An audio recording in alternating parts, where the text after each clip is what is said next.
Welcome to this edition of The Seven. I, of course, am your host, Donovan Sharpe. Joining me, our esteemed panel of The Seven. Let us go around the room and each other. First and foremost, the first guy on the panel, first guy in the set, of course, is my man, Steve the Dean Williams. How's it going, Steve? It's going good. Thanks for having me on the show, brother. Absolutely, man. Good to have you in here. Next is the man in the NFC with the wife and the girlfriend. I'm Sneak Tip Hayton. Mr. Lucario, how's it going, man? What's going on? What's going on? How's everybody doing? How's everybody doing today? What's popping with everybody? I'm chilling. What's going on? Listen, it's going to be popping in this motherfucker today. Next up, the man in Minnesota, the Snow Bunny Slayer, Solo TV, motherfucking 84. What's up, Solo? Hey, everybody. How's it going? We're going to have a fantastic show for you guys today. Professional show. My name is Solo TV 84. Follow me on Instagram if you want to see receipts at Solo TV 84. Don't tell your mama. She might like me. If she DMs me, that's Solo TV 84. Let's go. I love it.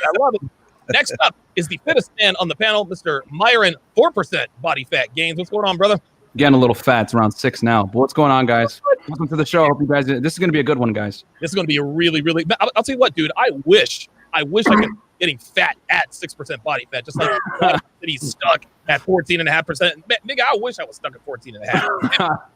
Next up is the man, the best dressed man on the panel, probably the coolest studio in the manosphere, Mr. Kevin Samuels. How you doing, man? I do well. Is that? Listen, he seems to be doing very shit, man. goddamn whiskey. Every time I see Kevin set, it makes me want to smoke a cigar and drink whiskey. I love it, man. I love it. And make sure you get you some Baccarat Crystal to do it out of, baby. Man, I'm trying to tell you. Listen, we need to talk, man, because I like those. I like those tumblers you got there. Last but certainly not least, the ordained minister of the streets of Chi-Town, Mr. Minister Japp. What's going on, brother? Hey, man, what's going on, man? Appreciate you having me on, man. I'm just trying to stop being shadow banned, man. hey, listen, man. We're all trying to stop being shadow banned. I don't know if we ever will, but one can only try. Just real quick off the top, as usual, guys, if you support one of us, you support all of us. All super chats are divided evenly amongst tonight's panelists. So again, if you support one of us, you support all of us. We will be opening up the phone lines a little bit later, probably in about a half an hour, 45 minutes or so. So if you have any questions or anything to add about this particular topic, do not hesitate to call in. I will put the number up on the screen as soon as we are ready. So let's go ahead and get right into it. So we here in the Red Pill, the manosphere, the main goal, of course, is to become a high-value male. Now, we don't necessarily know that that's what we're trying to do because most of us find this community because we either want to get laid or some bitch just cheated on us, or in a lot of times, sometimes both. But the longer you consume this kind of content, the more you begin to realize that every one of the panelists and guys like us all kind of have the same message. High value men, select men, men in demand are the ones that women go after. So now the question begs, what do I need to become a high value man? Now, there are a lot of obvious answers out there. And if you want to know those answers, there's plenty of free content out there. What we are going to talk about tonight are the 7 most ubiquitous traits that most high value men these days possess. The 7 most important characteristics that a man must have to be considered high value. So let's go ahead and get started here with number 1. And we're going to go through all 7 of these, and all 7 of us are going to have our takes on all 7 of these. The very first trait that all high value men have is the steadfastness in their belief system. If they believe something, their codes, their principles, the things that they stand on, right? High value men are unwavering in their standards. They're unwavering in their convictions. I'm going to go to Steve with this one first, because Steve, your message is constantly, game is not about women. It's really about you as a man. And if you can't stand on anything, you're not going to accomplish anything. Expound on that for me, would you? Yeah, when I talk about standing on things, I'm talking about standing on your personality traits. I'm talking about standing on your self-awareness, standing on the way you communicate, standing on the way you delegate, standing on the way you adapt to things, standing on the way how you not only learn for yourself, but also seek out advice from those individuals who know more than what you know and soak up that information to also create more of a standard. So for a lot of guys out there, they think it's always going to be about the woman.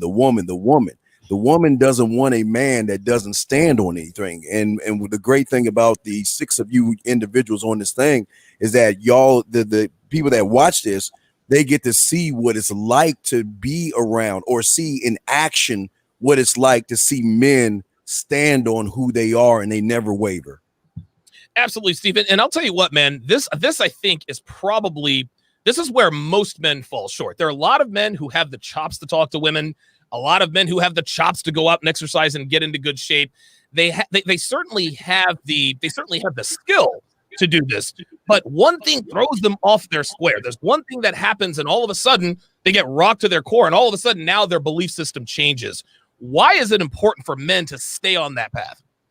Because your path is your compass, and that's what they don't understand. Your compass is always leading you down that road of growth in who you are. And if you're not standing on your name, now again, we're in a time right now, Donovan, where everybody's telling these young men what to think instead of how to think. And I think that's probably the problem, because a lot of young men, you know, they want to know their name and they want to know how to get women, but they look for everything except themselves to be the answer. You got to be your own compass, and you have got to go down that road by yourself. You got to be selfish, arrogant, a jerk, an a-hole, won't cuss. You got to be all these things. And you know, did you, like Kevin, dress the part, you know, and Myron showed the part. And the other guys that you can see, man, in these, you don't have to pretend to be something that you are when you stand on who you are. Excellent, man. Very, very well said. Before I go to Solo to get his thoughts on this particular characteristic, Nigel Coyote with the $5 super chat says, I gave up going to church on Sunday years ago, but you guys brought me back. Shout out to the 7. Yeah, we've often been compared to church. Solo, let me get your thoughts on what Steve just talked about, and the fact that one of the many things that high value men have in common are the things that they stand on, their codes, their principles, their belief systems. I think what a lot of guys don't understand is that if a woman, or a man for that matter, can move you off of your square by doing or saying one thing, then you don't really earn their respect in that regard. And if they can move you off your square, then you probably didn't believe in that in the first place. Talk about why it's important for guys not to be moved off their square and how they can prevent that. Yeah, correct. Because, you know, I don't mean to sound cliche, Donovan, but it's like the old adage, right? If you believe in anything, you'll fall for anything, right? Yep. So a high value man has a standards of principles. Sorry, Steve, I got to steal that from you. He's got a standards of principles and belief system that he follows. And people who are wishy-washy, who are snowflakes, as I guess that's the new term in 2020 they like to use, right? Those are the type of people, they will go with anything. Even if they don't believe it, they want to fit in. They want to be part of the sheep mentality or the herd crowd. And a high-value man is willing to stand out, not necessarily because he wants to be a contrarian to stand out, but because he believes in what he believes in. And when you have a set of principles of beliefs that you're willing to follow, then you can be very unwavering. Now, sometimes we can agree to disagree, or we have difference of opinions, but when you know who you are, you know your belief systems, you know what you stand for, then you know your direction where you're going as a man, and then it's going to be hard for you to be swayed by propaganda and gaslighting and all that other junk that happens nowadays. Kevin, I'm going to come to you in just a second, but I want to talk to Myron about this first, because I'd actually like to get Myron's take on this and then Kevin's take on this. Now, Myron, you're the youngest guy on the panel. The older guys on the panel, like myself, Steve, and Kevin, we have the benefit of experience. So I don't want to say it's easier for us to stand on principles, but it how can I put this? We're much more likely to stick to our principles as a simple byproduct of the time we've spent there. As a young guy who is literally in your early 30s, you're 30 years old, how difficult is it for a man to find the path that he wants to follow and then stick to it? Because, dude, you're not going to be the same person at 40 as you are at 30 and vice versa. What are your thoughts on that as a young guy? Yeah, I would say it's tough. I mean, a lot of young guys are kind of lost, you know, and we let's face it, we live in a world now where like the typical guy is coming from a fatherless home. He's raised by his mom. We all know that women are fundamentally incapable of teaching you how to become a man appropriately. You have to either figure it out or have some kind of strong male leadership in your life. Otherwise, you know, you'll end up, you know, as a lost boy, which a lot of these guys are. So as a younger guy, because I'm old enough to like remember what it was like before the smartphone, but I'm also young enough to, I'm old enough to know what it was like before that. And then I'm also young enough to like vibe with these 20-year-olds. And it's kind of weird because I'm right in the middle ground to see it from both perspectives. And the thing I see, and I'm fortunate because I came from a 2-parent household, a Muslim household. My parents are from Sudan. So I was able to see my father be a leader and my mom submit to him. And that, like, now that I'm an adult, I'm able to look back and see this is why I was raised right. Like, I didn't come out messed up or anything like that. And I understand like rudimentary basics of relationships that if the man doesn't lead, it's going to fail. It's just the way it is when it comes to a relationship. So for me, I've been able to, fortunately, I had a strong father that taught me to, how to be masculine, how to be a man. And that at the end of the day, the burden of performance is always on you. There's no excuses. You can't cry and blame society and all this other stuff. It doesn't matter who's in office as the president. If you want to blame Trump and all this other stuff or the police or whatever, at the end of the day, it's your fault if you don't succeed. You know what I mean? You got to take ownership. And I think that's something that's missing with a lot of these younger guys where they don't want to take accountability and they want to blame the system or blame some other outside factor to their inability to succeed. And at the end of the day, man, it's if you fail, it's on you, but if you succeed, it's on you, So I think guys got to internalize that. Very good, man. Excellent. Let me read a couple of super chats here before I come to Kevin. Freelance Ronan with the $5 super chat says, for the collection plate and a carton of eggs. For the collection plate and a carton of eggs, I guess we're never, ever going to live that down. Listen, I had scrambled eggs for breakfast this morning, so I'm not going to throw shade. What's with the eggs, man? Oh, you missed it, Jap. So here's what happened. What's with the eggs, man? Like, check it out. Solo was smashing this 21, 22-year-old smoke show, right? The bid didn't make eggs, so guess what? The bids had to go. That's why. That's the thing. The bitch had big eggs, so she had to go. And it wasn't really about the eggs for Solo. He was like, listen, if you don't know how to make eggs, and there are a lot more things you probably don't know, and I don't have the time to teach you these things. And I think that's probably where his head at was with that. Isidore Calderon actually has a question. We'll get to that in a minute. Appreciate the super chat. Andre Thomas, $20, says, just checking in. Peace to the panelists, mods, and chat. So, Kevin, let me come to you. Again, you and I are a couple of the older guys on the panel, and you heard what Myron just talked about with regards to having a strong foundation. Now, you and I, we're both I'm in my mid-40s, you're in your mid-40s. How 51. Oh, good God. Jesus Christ. Well, you look good for that. How important is it for a man to, I guess, stick to something? Like if a man decides he wants to do something or a man decides he wants to be about something, how important is it for him to stick to that? It means everything. I mean, you see how I have on the screen, dressing well is a form of good manners. Yeah. Okay. Even in my time in corporate America, I understood the importance of a solid image and how to dress for the outcome. And let's say I was coming into a position as a account executive, a junior sales rep. Right. Most of these people are dressing in khakis, a button-up shirt, maybe a short sleeve button-up shirt, maybe a tie, maybe not. And I'm coming in with a full suit. Right. And they're like, hey, man, the people who are already working with me, hey, man, we don't really do that around here. Hey, man, you're making us look bad. They kind of start joking with you, but then it kind of starts to be like, hey, man, dress like us or else we're going to get heat for not dressing like you. I take a lot of heat for standing on the importance of your appearance. Right. But I also have the outcomes and the receipts to show what happens when you stand on that. So here's the thing. What would my coworkers have thought if I would have said, oh, okay, no problem. I have all this stuff and I believe it. I have all this stuff and I say it's important, but just because I get a little heat from you, I'm supposed to change it? Right. No, thank you. Right. And listen, I think it's very important and listen, we get attacked from all different directions. And I'm going to come to you, Lucario. Here's the thing, man. Listen, a lot of us guys, listen, you and me, we know exactly what it's like to catch all sorts of heat and hate. Is it, and I guess this is just a personal question, is it ever a temptation for you to say, you know what, I'm catching all this heat, maybe I should change up my message? Or are you just like, dude, fuck these guys, I'm standing on my goddamn principles no matter what? Nah, that's the thing. You listen. You always got to stand on what you're trying to do. You understand or the things that you're doing. You understand? Because the thing is, you have to always let the world adjust to what you're doing. You understand? You never change yourself for anybody else. You always have to let everybody else adjust to what your thing is. And what happens is that the only time you change is when you actually truly feel you want to make a change. But it's not a change because of other people. It's a change because of something inside you, or you're trying to go in a different direction, or you're trying to switch things up on your own merit. And so the thing is that that's the thing that makes you a high value man, is because you're basically leading by example, showing like, hey, listen, I'm standing on my principles. I'm doing what I'm doing, and I'm going to continue to do what I do. And I'm not going to let anyone or anybody or anything, change my mind or pressure me into doing something I'm not. You see what I mean? And so when you're dealing with women, women are extremely attracted to guys who are like that, because they're like, damn, I can't move this guy. Like he's so unmovable, and that's attractive to a woman, because women are, on the opposite spectrum of us. They're all over the place.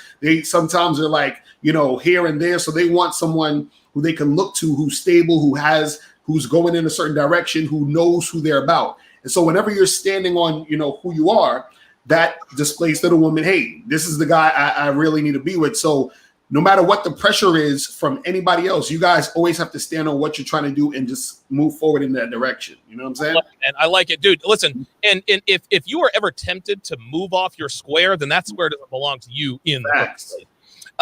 There was another super chat, Laddie Bo with a $20 super chat. I appreciate that. I guess they didn't have a question. Jap, Isidore Calderon actually asks a very, very good question here. With the $5 super chat, we certainly appreciate that. He says, how would you clarify the difference between showing yourself as high value versus trying to appeal as the Beta Bucks provider? So really the question here is, Jap, is how do I convey high value without looking thirsty or leading with my wallet?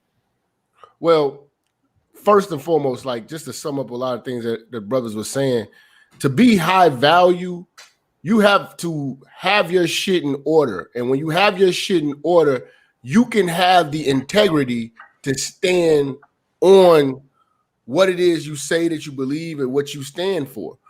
So you have to have your shit in order, period.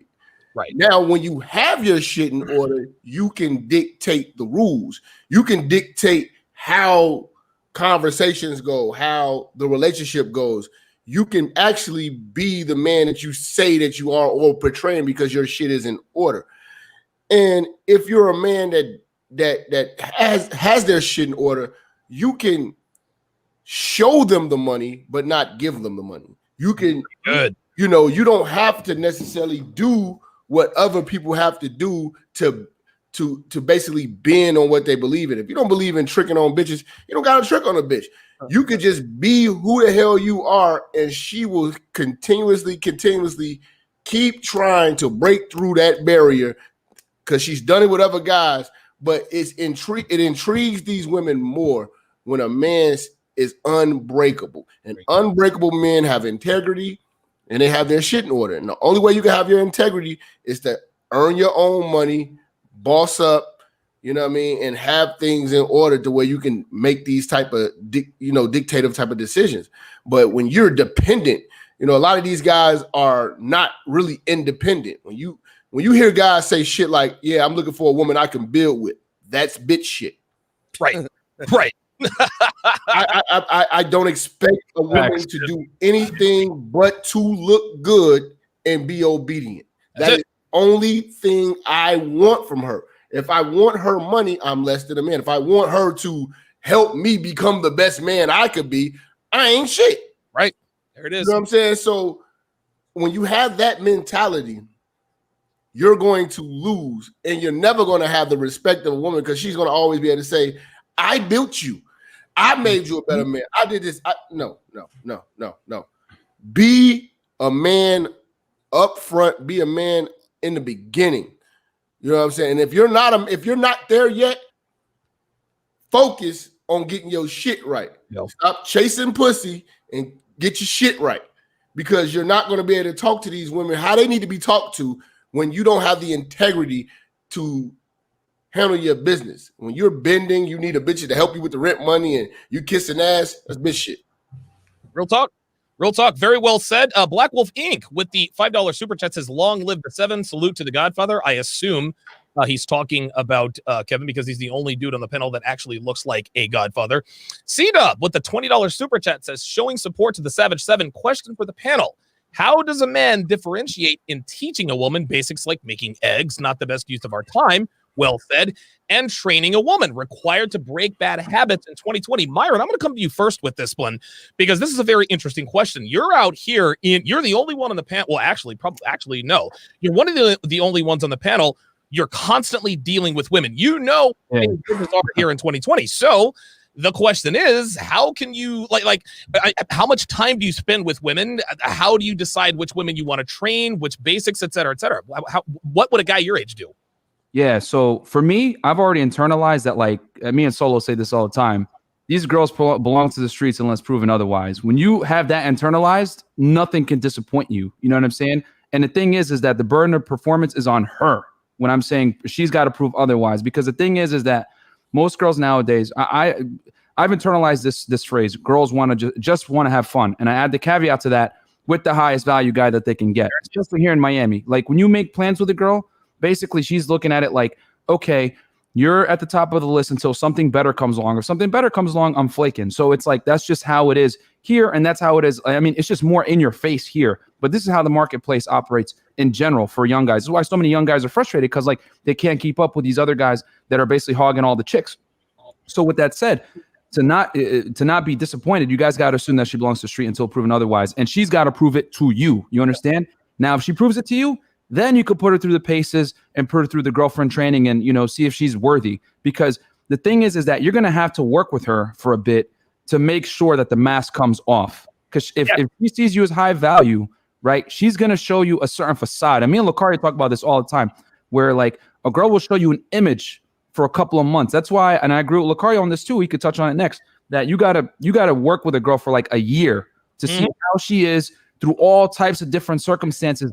Then at that point, you could decide if this girl's worthy of being your girlfriend. Because make no mistake about it, if you're a high value guy and you're committing to one woman, you're making a big, because as a high value guy, you're truly the prize. Because the reality is this: there's hot 18-year-old bimbos turning 18 every day. You know what I'm saying? Like, that's just the reality. So, but as a guy, if you earn in the top 1% or you're, you're in good shape, you got your stuff together, you're literally the prize, because you are less abundant than attractive women. So guys need to start moving like that. And the problem is that a lot of guys pedestalize these women. And when you do that, she cannot respect you. And if she can't respect you, then she therefore cannot defer to your authority. If she can't defer to your authority, she's not going to deal with you, because women need to be able to date and defer to a man's authority to like him. They're not like us, where we're like visual. It's like, we don't care what you bring to the table financially or person. Like, are you attractive first? Oh, you are? Okay, cool. I'll bring you in. Women don't operate that way. They have a whole laundry list of stuff.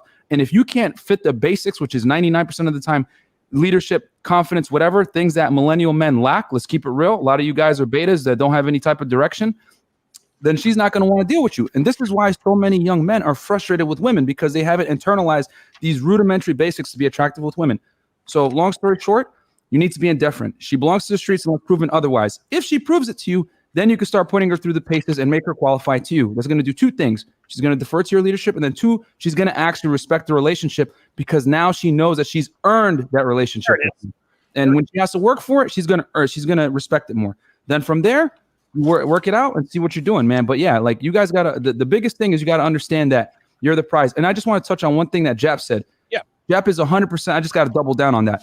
Don't expect a woman to help you build. Okay. You understand? You build, and then she comes. You understand? Because the thing is that the less you need a woman, the more attractive you are. I'm gonna say that again. The less you need a woman, the more attractive you are. And the last thing you want to do is have some type of, I know entanglement is the word nowadays, but like financial entanglement with a woman where she's helped you build, and she can start like claiming, oh, well, I helped you do this, I helped you do that, I expect some kind of money, whatever. No, man. You build it, you let her come, and then you can kick her out when she misbehaves. Because here's the reality. As a man, your only weapon in 2020 is your attention, okay? So if she fucks up, if you built your own stuff, you can kick her to the curb right away, and that's what's going to make you attractive. When you have a take it or leave it attitude with women in 2020, that is so rare that they're like, oh my God, like, this guy really doesn't give a fuck, and he can replace me. This is hot, because most guys can't. So if you have that kind of mindset, you got it, man. Excellent. Modern Life Dating in the house. Shout out to him. He says 95% of them belong to Shout out to John. of course. And before I go to Lucario, I'm going to come to Solo with this. So Solo, The question on your screen is basically this guy. I mean, listen, basics like making eggs, the best use of our time training a woman. How do you differentiate between teaching a woman the basics or training her, as in breaking the bad habits that women have in 2020? You see this right here, Donovan? I see it. Application for dating. Okay. Damn. Now you're probably wondering what the hell is Solo doing right now? You know, the way I frame my dates, especially my first date, I have women fill this application out. Okay. I know a lot of people think Solo, but it works. It works because I have a little role play that I do. Now, anybody who knows me knows that I've been in the kink lifestyle, which that's a whole different video in itself. So I make women fill out applications. Now, people are like, applications, it's part of the role playing. Okay. That's part of the kink lifestyle where women role play. And this application sets the frame that she's trying to get hired on my company. She's qualifying herself to me off rip. That's the frame that I set, Donovan. So now you're wondering, well, what does that have to do with, women making eggs? By setting this type of frame, I'm vetting the women off top, and she knows she's being vetted. Right. She knows that from the jump. And what happens is, though, and this is where a lot of guys lose it, is they want to wife up a girl right away. No, this is just part of it. And a woman will have to continuously prove herself to earn your approval, to earn your validation. You see, a lot of us, we get caught up in, oh, well, I want a Tommy Lauren type of girl, so what should I do? Tommy Lauren. No. When you are a high-value man, or you know what you want as a man, then the woman is going to come after you. She's going to be on your program. And we've talked about this before. And so the reality is this. When you vet women properly, and a lot of men don't do this, and you put her through certain stages and you see how she behaves, Donovan, you've mentioned it yourself, how she behaves in certain situations, then you're able to take those clips or moments of how she behaves and then, frame it to a certain point where you realize that, okay, so this is how she would act during this situation or that situation. Sometimes, Donovan, what I do is I run something known as fuck up game. You know what that is? What's that? Fuck up game is where I might say something crazy just to see how she would react. You know what I mean? And some people say, oh, this is too much. Solo, you capping. But the reality is this. I'm not going to just have a woman think, okay, well, we're just going to hang out and I'm going to be trying to get you or trying to do this and that. There are levels to this shit. Okay. Yeah. If a woman wants to be at the highest level, which in my book right now is girlfriend, then she's going to have to prove herself. She's going to work for it. If she just wants to come through and slob on the popsicles, the black popsicle stick, then we don't even have to do this.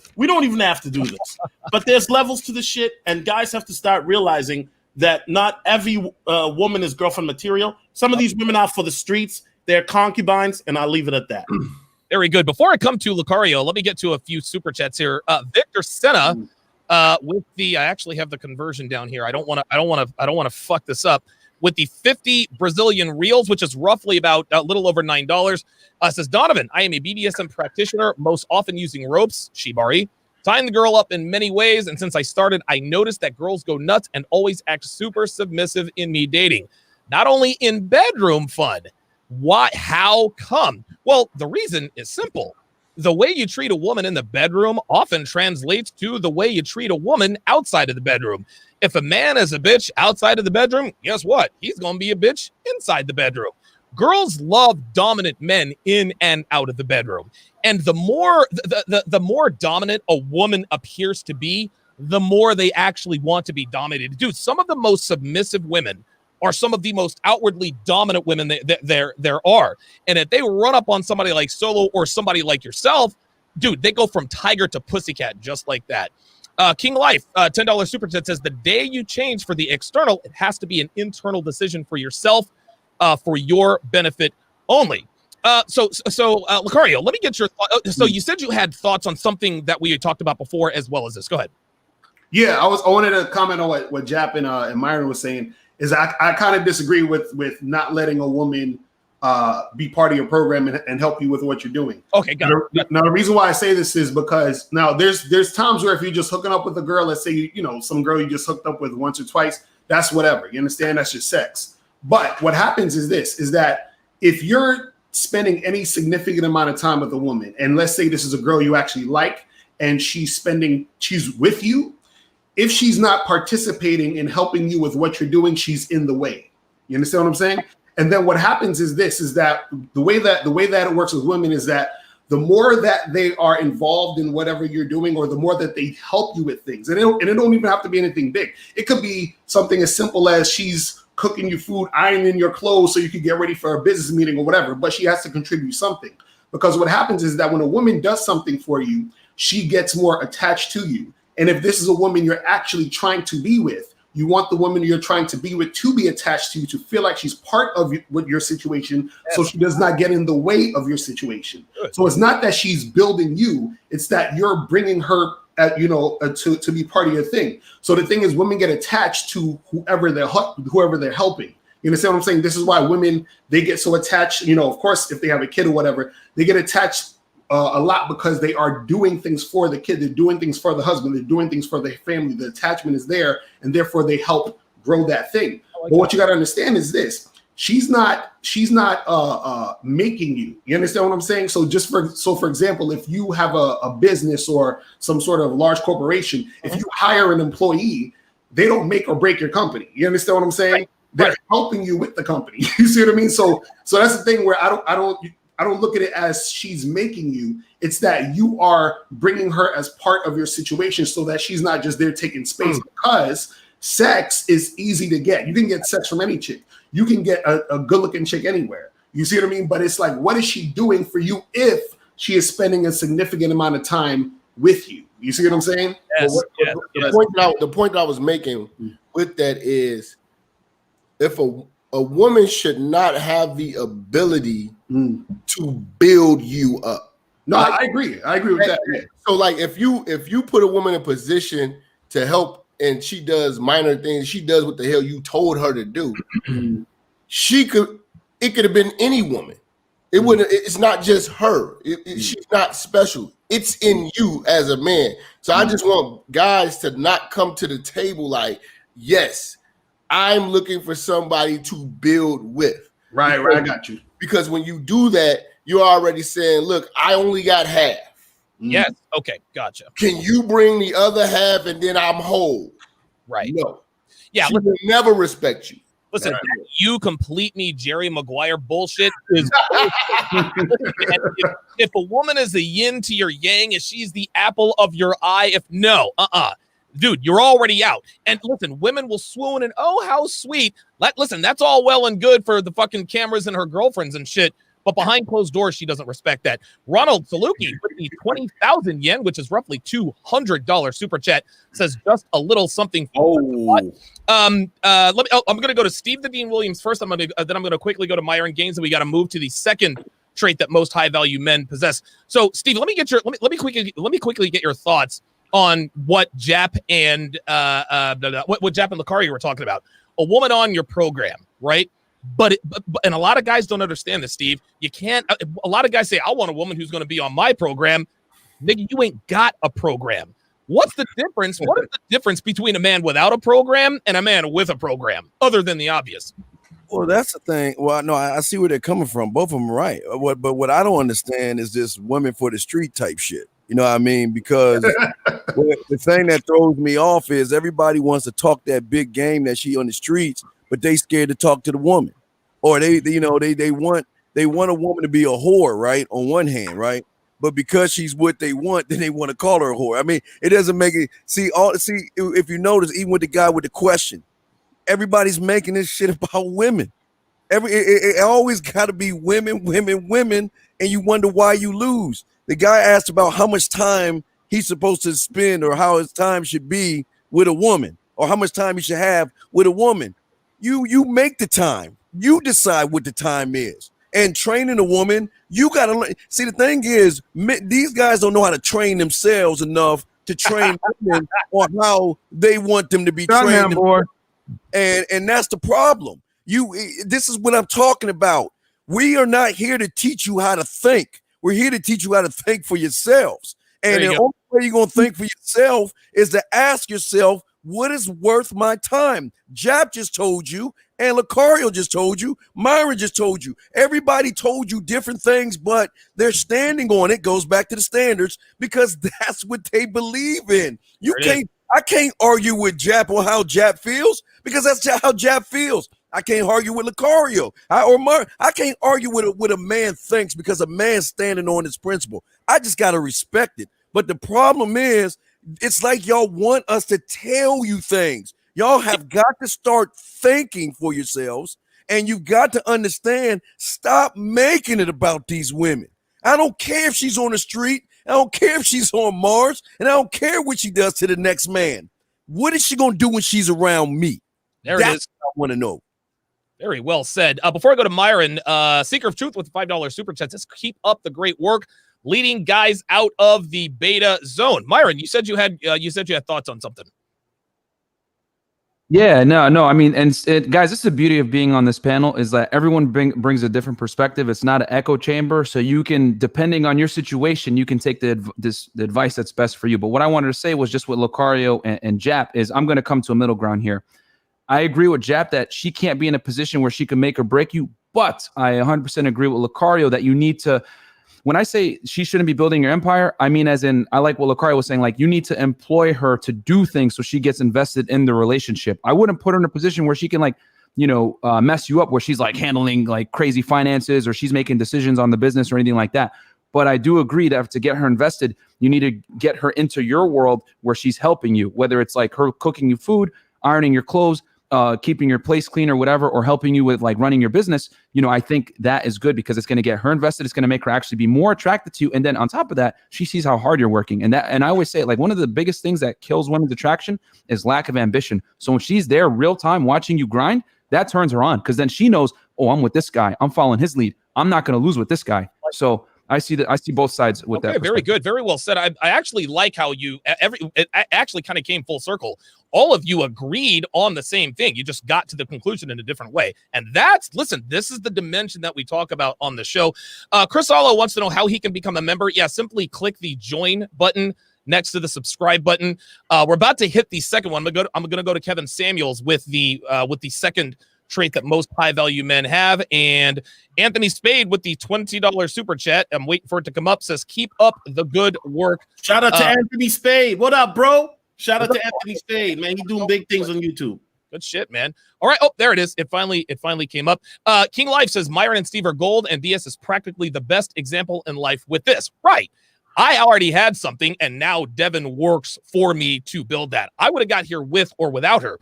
But it would be disingenuous of me to say that she doesn't help. I got here quicker with her than I would have without her, but I would be here with or without her. And that's what a lot of guys really, really need to understand. The second trait that all high value men have in common is they are very well dressed. Kevin, I want you to listen, man. So many guys sleep on the way they dress. Me recently, I'm beginning to upgrade my wardrobe. I'm gonna come see you down in Atlanta. Dude, I need you to dress me from head to toe. I got Aqua de Joe, I got Spice Bomb. I'm starting to upgrade these things because my lifestyle is starting to change. Why is it that so many men just ignore the way they dress, and how is it costing them? One, unfortunately, because so many of us don't have dad at home. Yep. So we don't get the chance to see dad put on the shave and put on the aqua, put on his brute and all this other stuff going out the door to make it happen. We dress by mom, and mom dresses us to look cute. That's why you got 40-year-old, 50-year-old guys still running around in Jordans and LeBrons and shit. I mean, I get more pushback from men because they don't understand that your image is 4 parts: appearance, behavior, communication, digital footprint. We're going to focus on A. You get 7 seconds to make a first impression. And people don't understand that your image is a tool. I will almost guarantee you this. The guys who push back upon missing out on an image don't know how to use tools either. I mean, you got a hammer and they use a butter knife for a screwdriver. And everything. Well, what's this thing with this cross here? That's called a Phillips. That's a flathead. You need an Allen wrench. You need pliers. I mean, it's like, even my bougie ass, I trust me, my tool set will make you dig hard if you're a man, because you need tools. Your image is a tool to unlock the gates to get what you want. I'm a 6'4" black man raised in Red State, Oklahoma, from a single mother in the projects. But yet I've used my image to put me in the halls of power that my genetics, my race, my class, my group normally people wouldn't think I would be there for. My image. See, it's called fake it till you make it. There you go. The problem is you got to understand why you're trying to do something. See, I don't dress this way to impress anybody. I dress this way for, say it again with me, an outcome, a result. Don DeMarco. It's a result. And the thing is, I challenge guys to do this. All right. I don't want to argue with me. I don't want to argue with you about what you think. Try what I say for 30 days and then come back and tell me I'm wrong. I'm still waiting for somebody to tell me I'm wrong, because they can't. Even if you just wear fragrance for 30 days, you'll notice a difference. Right. Hey, listen, and the way both men and women treat you. By the way, Kevin Samuels, you have passed me in subscribers.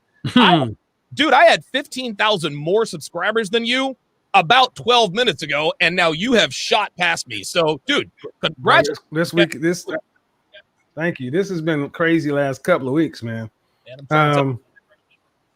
But it even goes back to the point when I went viral on World Star and all these other things happened. Well, guess what? If people had come to my platform and they only saw one video that looked like that, they'd say, this guy's just a flash in the pan or whatever. But you can go back to my video and you can say, oh, there's a whole catalog full of work.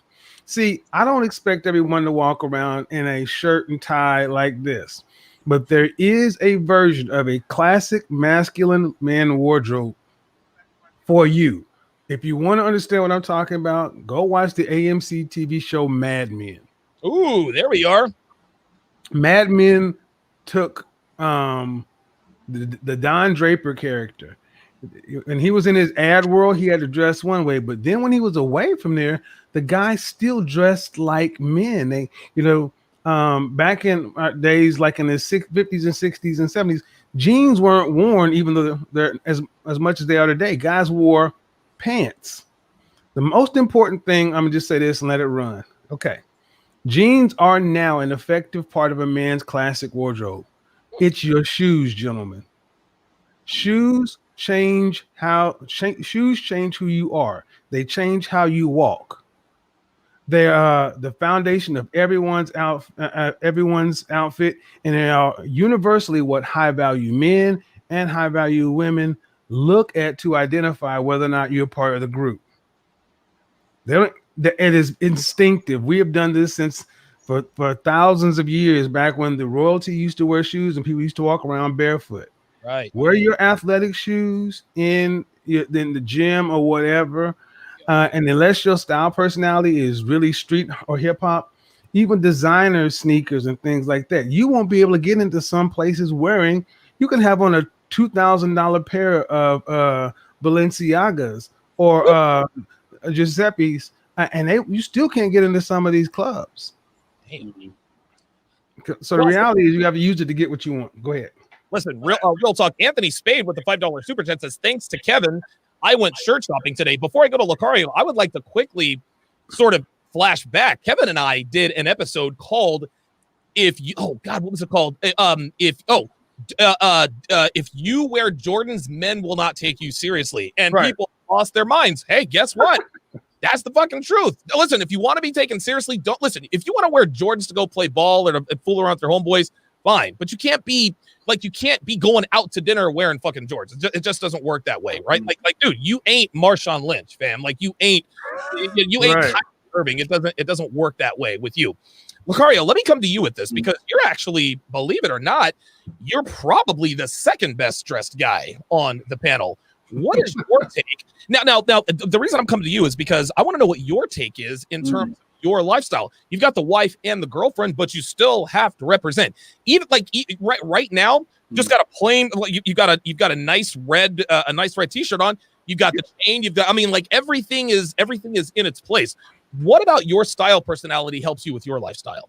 Yeah. Well, first I want to say what Kevin is saying is absolutely right about the style and how that, affects certain things, because, what I try to do is this, and I tell guys, you have to, dress in a style that makes you comfortable, because if you're comfortable, then if you're comfortable in what you have on and how you're, presenting yourself, then you're going to be comfortable talking to women, talking to people, interacting with people. But the thing I always tell guys is this: guys always worry about looks. Like, they're like, oh, I got to be the best looking guy. No, any guy could actually step up his style game, and that's going to attract more women. And I always tell guys this: women are going to basically judge themselves based off of the type of guy that approaches them. So, right. So, for example, I actually saw Kevin Samuels' video. I don't know if he remembers this. He did a video a while ago. I think he was either at an event or on a boat or something, and these two cute white girls came up to you and they started talking to you, and they took the glasses off. And so they just based off his style, they was like choosing up. So this is what I'm saying.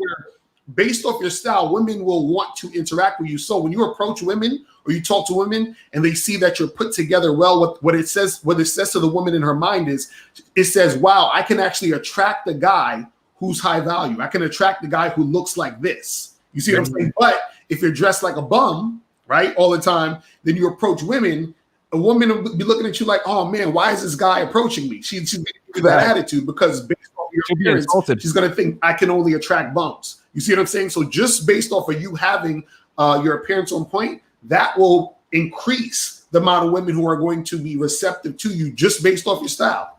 You see what I mean? Very good. I gotta tell you, that actually was live streamed on Instagram. Right. And I put it up on YouTube. And of course, it had a great ending to that story that night. Great ending. Great ending. It was a good night, I guess. It was a damn good night. I got a question here from Myron Gaines from one of the commenters. Let me quickly read out these super chats. Red Sings the Blues says, late to the channel. Sorry about that. As a young man, you want to have to be valued. You want to have to be valued. And the first and last name is the most important before going to the car, body, etc. Women can grab your items when they want one thing in a man. Very, very well said. Seed Up with the $10 super chat says, a woman in your life and not on your program on some level will ultimately become a part of the problem, because she'll demand he choose her over the program. Either way, she isn't the one and has to go. Myra, we got a very interesting question here in the chat, if I can pull this up. So Isaiah R., with the $10 super chat, we appreciate that. He says, Myron, how do you reconcile your faith with your lifestyle? Also, your Muslim community has one of the most beautiful and respected women there are. Why not just marry one of them and live this Western lifestyle? That is a very good question. It is. My parents have been trying to get me an arranged marriage for the past couple of years now, but that's a whole other topic, man. So I'll be honest, guys. I'm not going to sit here and say I'm like the best Muslim, man. I'm pretty Westernized. I do my thing. It is what it is. Obviously there's some things that I just I hold true and close to me that I just don't do just because of my faith. And I was raised in a Muslim household. My parents are religious. My parents both pray. My mom covers her hair.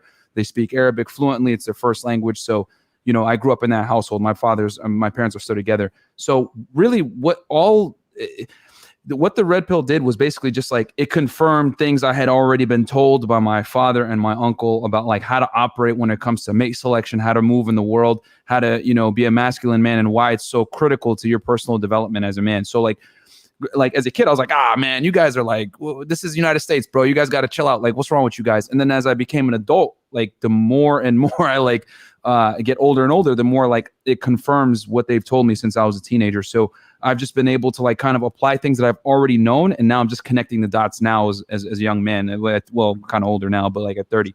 So that's kind of how I've connected it. And it's, just kind of prepared me for a lot of uncomfortable truths that we are, that we know in the sphere, but now it's just, confirmed. Okay. Very good. Steve, you said you had something to add. Yeah, one thing to say with Myron, because I've dated Afghan and Pakistan women, so I've been all over it. So yeah, they will change. They Muslims, but they will change. Oh, yes. But I want to go off what Kevin and Lakari was saying, and I want to add on to it. Now I can't touch what they're saying because they're on point, but I want to add one thing that a lot of men don't understand. Style is not just the way you dress. is how your crib is set up as well. Yeah. You guys out there, I want y'all to dress nice, and I want y'all to get. Kevin can help you. Lucario, it's Kevin. That's Kevin's thing. But what I'm saying to you guys is, you can't style and profile and go to a dirty, raggedy house that doesn't suit or flow. That's right. The clothes flows into the house. It's what I call flow. And Kevin, you can roll on this one. But what I'm saying is, when a woman meets you and sees the style, smells the fragrance, looks at the watch, shoes, all those things, the flow of sexuality will flow over as soon as she goes to your house, because it's still a representation of who you are. So it's definitely how you style, and they're 1,000% right. And I just wanted to add on, is also how you set up your crib. Your crib has to be you. Gotta be on point. Yeah, when you're not home. And you gotta have a clean car inside and out. Yes, Jab. Yes. Yeah. Like, when that bitch sit in that car, she gotta know. Oh my God. I did an entire video. I did an entire video series. Things your father should have taught you, and it talked about that very thing. Dressing, to feng shui your space, to your car, to your personal hygiene, to washing your ass, wiping your ass. Get you some goddamn baby wipes and clean your butthole out. You talk about you want a woman to get down there and worship you, and you smell like Bigfoot, Negro. Come on, man. Hey, but like to really, because I know we talk about the style and everything, but Oh my God. just we gotta control. Like, guys gotta control the controllables. Like, every nigga is not gonna be able to buy Tom Ford. You don't need to, bro. You can do it down. You can do it cheap. Okay. But grooming is controllable. Yes. You're grooming, you're lining, you smell good. You know what I mean? Use what you have to the best of your ability. Keep that shit ironed. You know what I'm saying? Keep your shit clean. Yes. Throw old shit away. Like, you know what I'm saying? Like, you have got to control the controllables. And washing your ass and smelling good, there's no excuse for that. None. And as a man, like, working out, taking care of your fitness, you know what I'm saying? Looking the part. You cannot be looking for dime bitches. Like, I made a post the other day, and I'm gonna do a show about this. And I'm gonna have to gear this towards the guys, you know. But I said to the women, I said, get butt naked and stand in front of the mirror. There it is. And ask yourself, are you this bad bitch like you're proclaiming to be? Are you the bitch that I need to be doing? They need to get flew out and took on trips. Just look at it. That's the truth. You butt naked is the truth. As a man, pull your fucking shirt off. Look at yourself before you start talking this MGTOW. Oh, here we go. Man, shots fired! Fucking mirror and say, are you the motherfucker who has the ability to talk this shit and deserve your dick sucked daily? And if you can't look at yourself and say that, you need to fix yourself. hey, That's controllable. That's real motherfucking talk. Hey, Kevin, I'm on my Myron Gaines shit. I'm drinking water. I gotta get out. already influenced. Myron, you had something to add on the style here. Yeah, all I wanted to say, also, I did an interview about the Islam and the Red Pill with Abu American. Guys, go check him out. Great content creator. I respect Abu. But anyway, with the clothes, I just want to say this. When I moved to Miami, especially for you guys that live in major cities or whatever, you have to kick your fashion up. Like, you got to wear fitted clothes. You got to wear cologne. You got to wear Chelsea boots, trucker boots. You got to get fashionably forward to some degree. You know what I mean? Because if you dress like a bum, just like Lucario was saying, and Kev, if you're the way you dress is kind of like a business card about like your status level, and then also how much you care about yourself. So if you smell good, you dress good, you're clean, it says a lot about you without you ever having to open your mouth. Because the reality is this: most men are slobs. Most men don't put on deodorant. Most men sweat awkwardly. Most men look like crap. Most men don't take care of themselves. And the things that are in your factor, the things that you can control, you need to control and excel at them. So get your teeth straightened, get your teeth whitened, get in the gym, dress better, smell better with cologne. All these things will give you an edge in the marketplace so that you can be more attractive, not just for the women, guys. You do this for yourself, man. You walk out the house and you can be able to, get your shoulders back, chest up, you know, chin up, and you could like attack the world. You know what I'm saying? And women are just a byproduct of it. But when you look like crap, you're gonna feel like crap. But when you look good, you feel good. So that's all I want to say on that. You gotta maximize the things you can control. Excellent. Steve, what you got? Just quick ad, guys. Listen to me. The women will go in your closet and smell your clothes. They will put on your shirt. Smell your dirty underwear. Oh, Look for shit stains, you nasty motherfuckers. Damn, Kevin. I'm sorry. I'm sorry. Well, yeah, Kevin. That made me laugh. They will do all. Yeah, they will smell all they did. They will go in and check your watches. They love taking their hands and draping it over all your clothes just to get your scent on them. So that just wanted to add that. Not your draw scent like Kevin was saying. But I gotta big up Kev on this one too, because like, speaking of behind the scenes, I had to step my motherfucking my fragrance game up. And when hey, real talk. I did that though, like, you know, I went about the I got that Burberry, I think the black one with the on it. Yeah, it's the Burberry. But the one right now that every time I hug a woman, old, young, whoever, oh my God, that fucking Chanel blue. Oh yes. Oh man. Wow. You know what I'm saying? Like it's just like damn, like I used to just wear like little here and there ass colognes. Yeah, right. I really got into that shit and said, look, I'm about to get some real colognes. I got Gucci's and I got all these shits, but that Chanel joint right there, a bitch knows I'm in the room. You know what I'm saying? And it's just been a very, very good experience. You know, the hugs that I get, they wrap their arms around a motherfucker when I got that bitch. They won't let him go. I'll come to Kevin. Kevin, there's actually a couple of questions here from Kevin from the Sharpe Stream site as well as YouTube. Let me get to Ignacio Talavera here. He says, I agree with you fellas. We as fathers need to make sure our sons learn, I guess, to be a real man. Mr. C with the huge $100 super chat says, for men chasing greatness. Avid Hiker with the $30 super chat says, Kevin is spot on. I used to dress with expensive clothes, but was mentally weak and insecure. Once the mindset changed, everything came together. Everything together. People in general do sense your presence.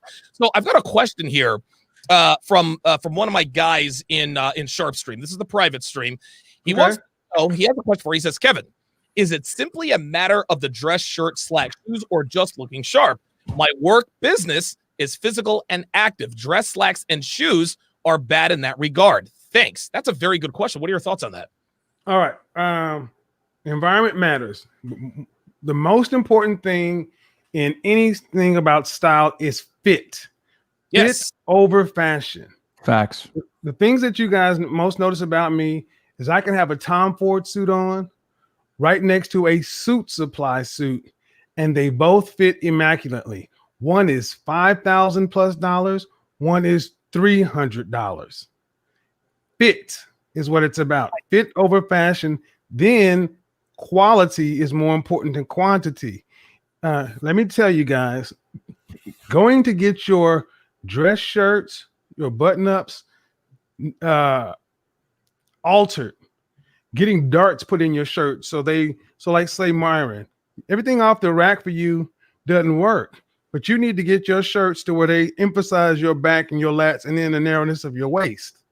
For sure. Wow. So when you're walking out, and then you can have your pants to where they're tapered down below the knee, but got enough in your thigh and right around your waist to where it looks just like, wow, he can be wearing a t-shirt and jeans and some white sneakers and look incredible because it fits.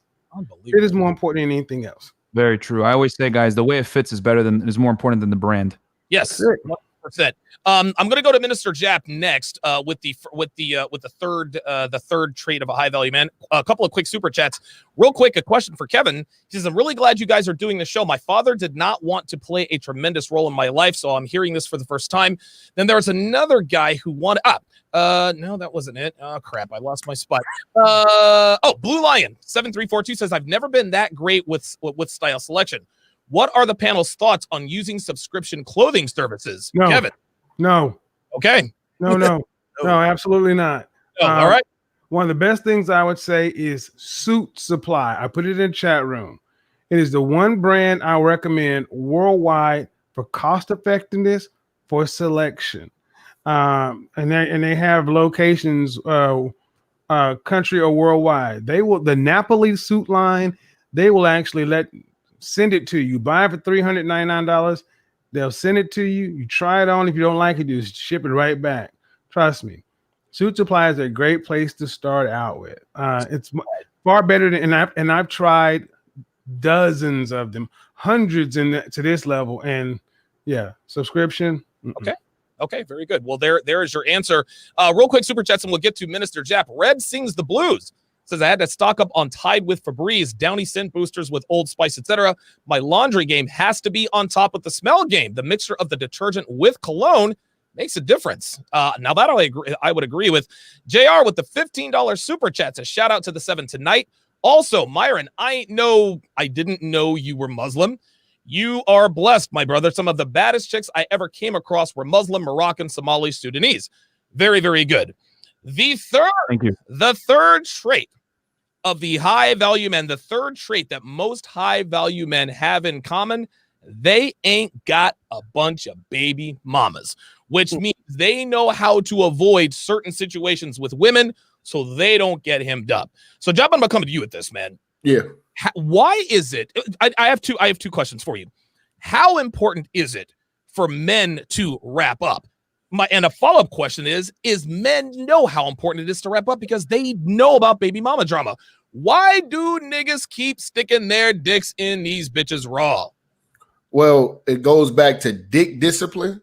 A lot of men that are high value have a discipline on their dick to where it almost makes these women seem like, damn, this guy's got to be gay or something. Like, you know what I mean? Like, he's just not average. Like, you know, he's turning down pussy. And I tell guys, man, you know, it's not about how much pussy you get. It's about how much pussy you could turn down.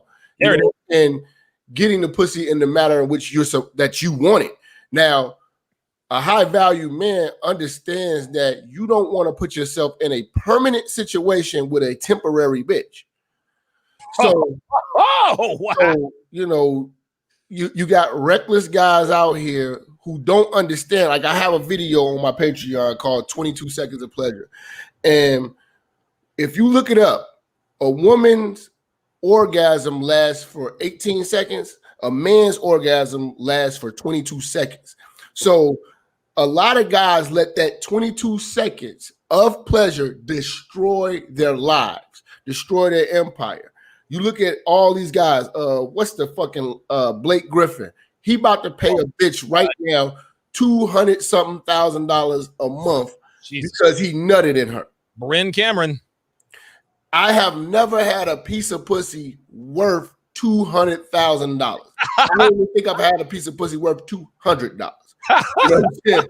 But this is what dudes are doing, and a high value man has the ability to watch and survey and watch everybody else fuck up their lives.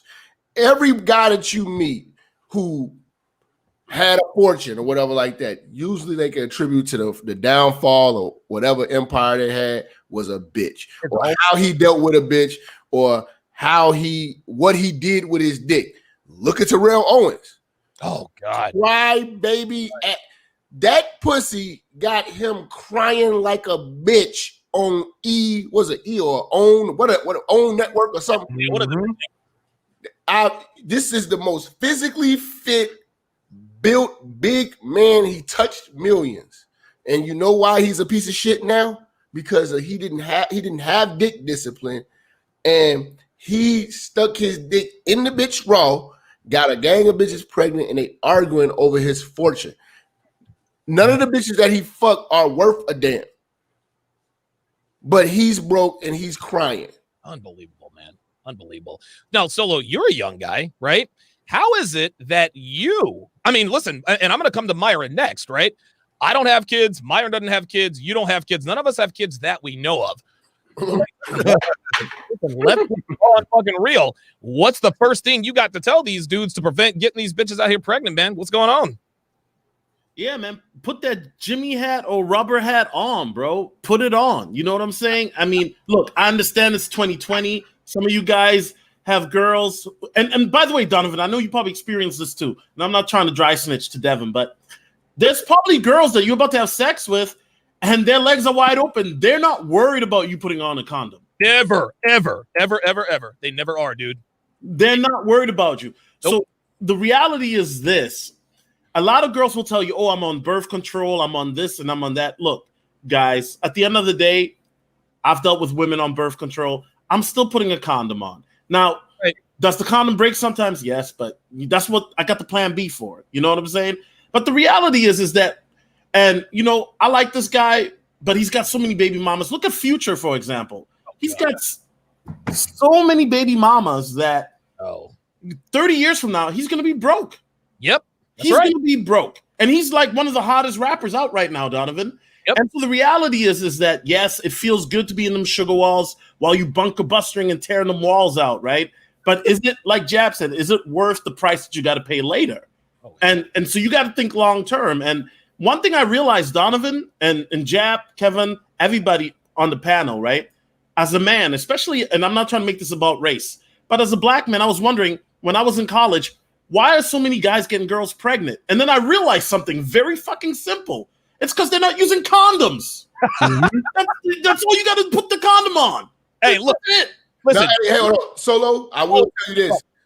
If you talk to a lot of older black guys, you know what I'm saying? Like, not the ones like Kev that have that demeanor like Kev, because Kev is a different mind, but guys Kev's age, they literally brag about not using condoms. They literally talk down on condoms.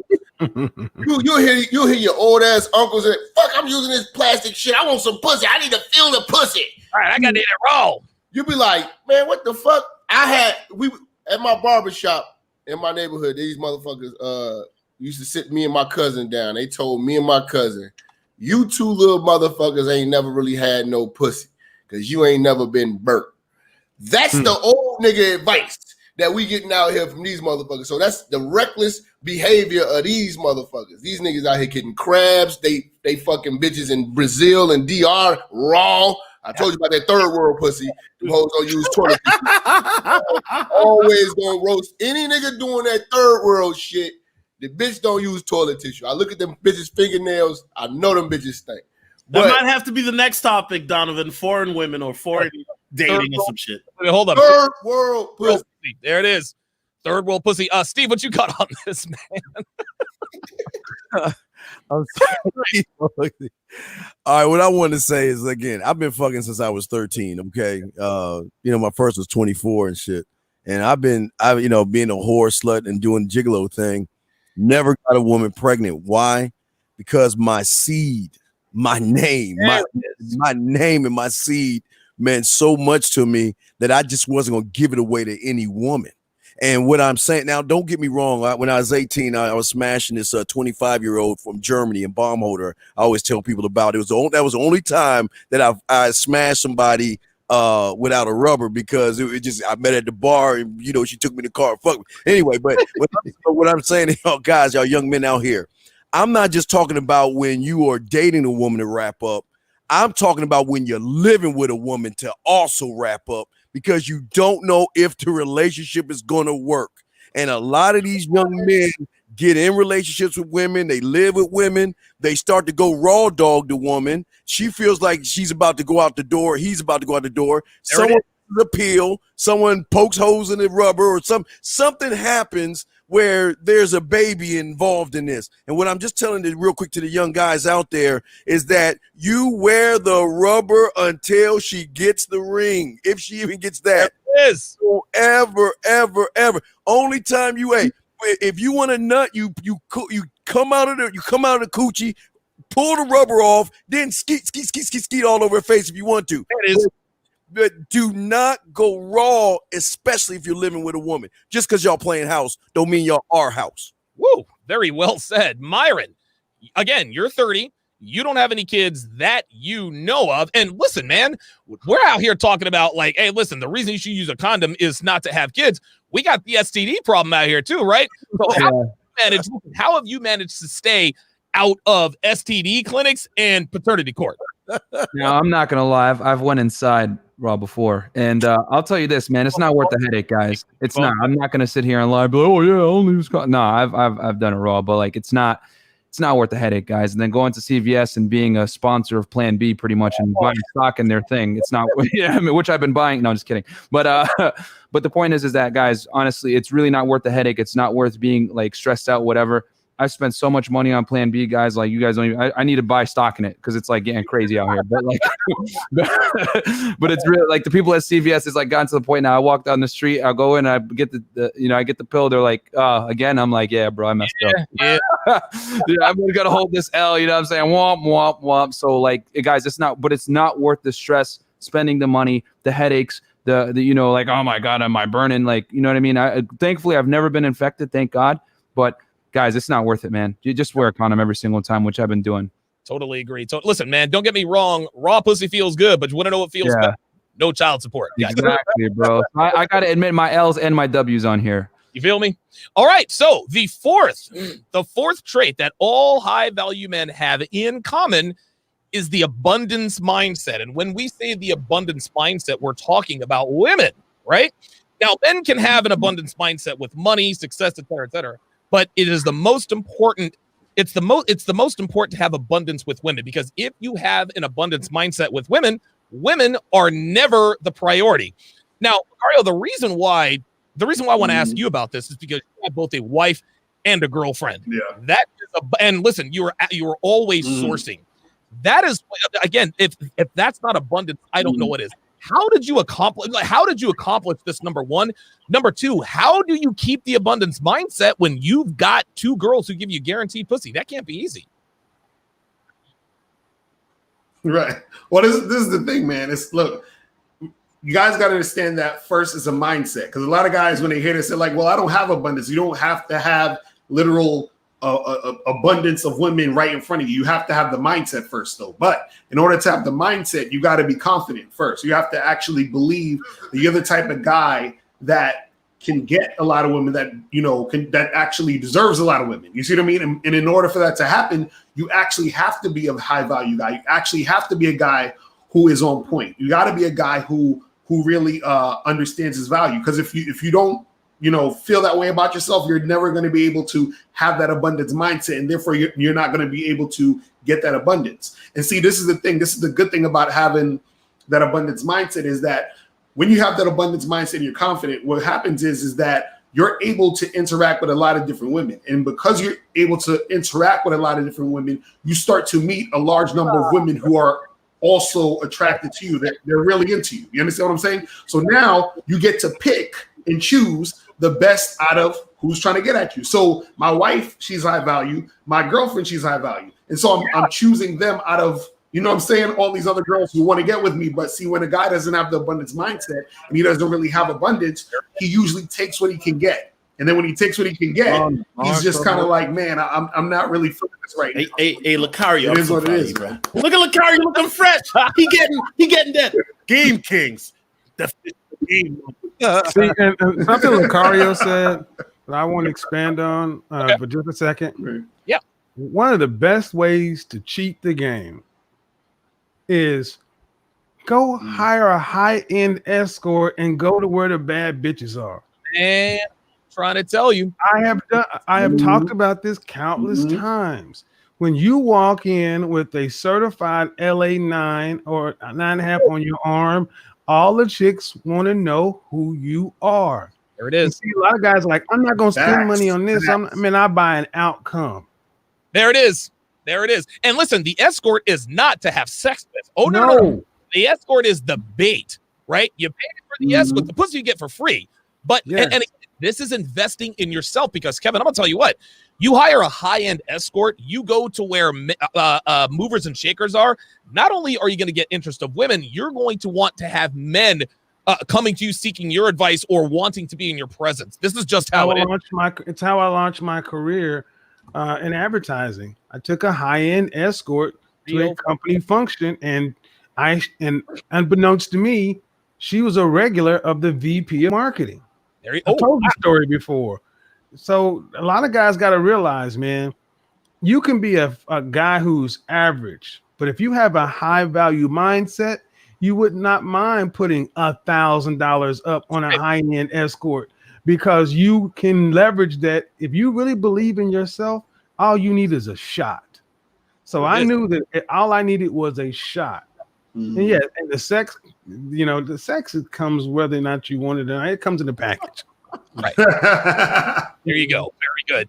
Okay. The phone lines are now open, 914-205-5356. We have 3 more traits that all high value men possess. Solo's going to give the first one. Myron, you're going to give, Solo's giving number 5, Myron number 6. I'll give number 7.